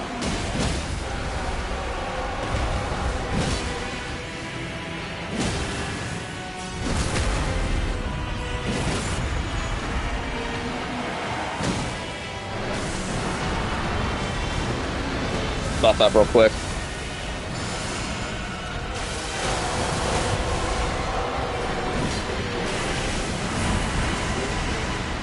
Let's do this. I have 4 defense boosts. That's crazy. Ah, missed the jump attack. That's okay.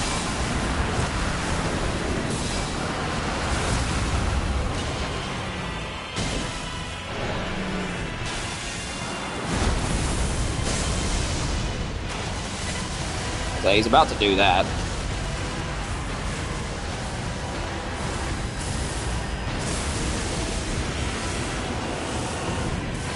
I don't get the people who hate this boss. I like it, personally.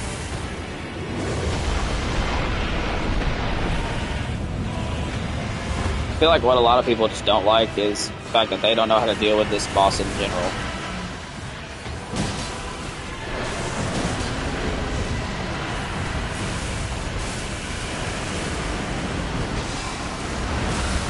Oh, beautiful! That was all luck. Okay, that was bad. My bad. There we go. Got hit. I thought I was gonna do this entire fight hitless.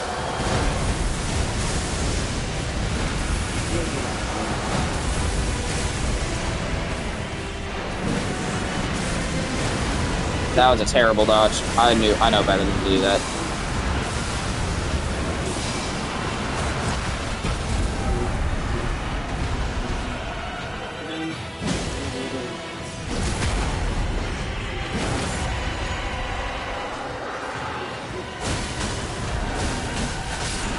Ah! L2 ring for the win! I'm glad I kept the momentum going. That's 4 depth 3 wins consecutive. That was good. That was good, chat. Let's go, baby. That was beautiful, Katie. It's not good. It's not great. It's alright. That's...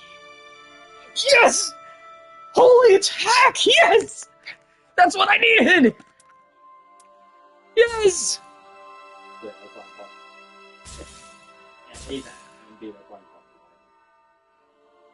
Ah. Oh, and we're at depth 4, baby! I'm actually excited. I mean, maybe. We'll see how depth 4 goes. I mean, it can't go that well. I don't know. I haven't tried.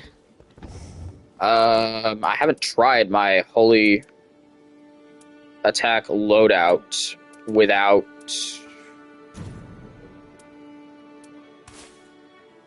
I haven't tried my holy attack loadout without. Let's see. Switch this to holy. Let's remove the other one. Oops. We're going to remove this one, because this one has, yeah, I don't like that. We're going to remove that.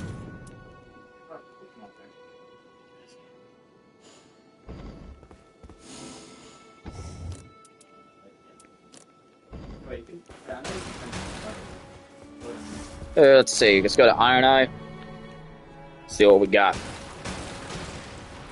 Damage-wise, we're up to 40. That's what it was the whole time, but whatever, we're good.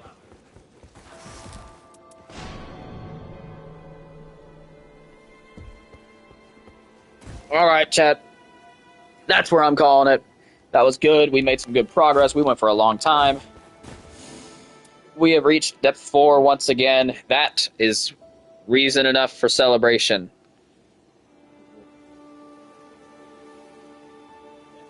And I sincerely hope that we get to keep going, we get to keep this momentum flowing, you know.